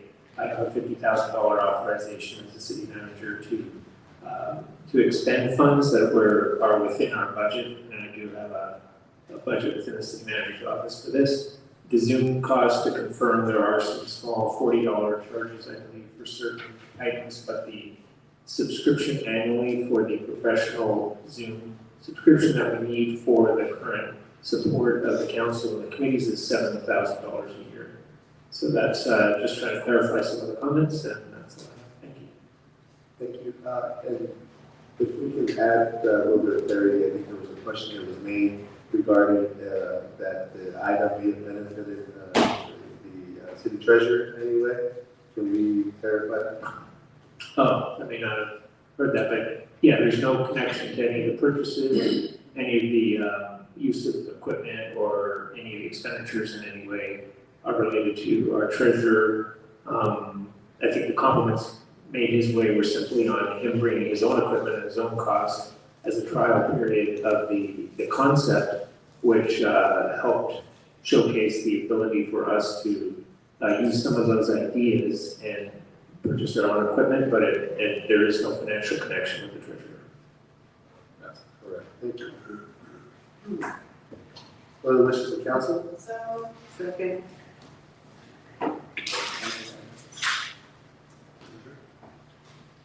Councilmember Avalos, Yes. Councilmember Barone, Yes. Councilmember Rios, Yes. Vice Mayor Lavilla. Yes. Mayor Ronald. Yes. Okay, we are adjourned. Thank you very much, everybody.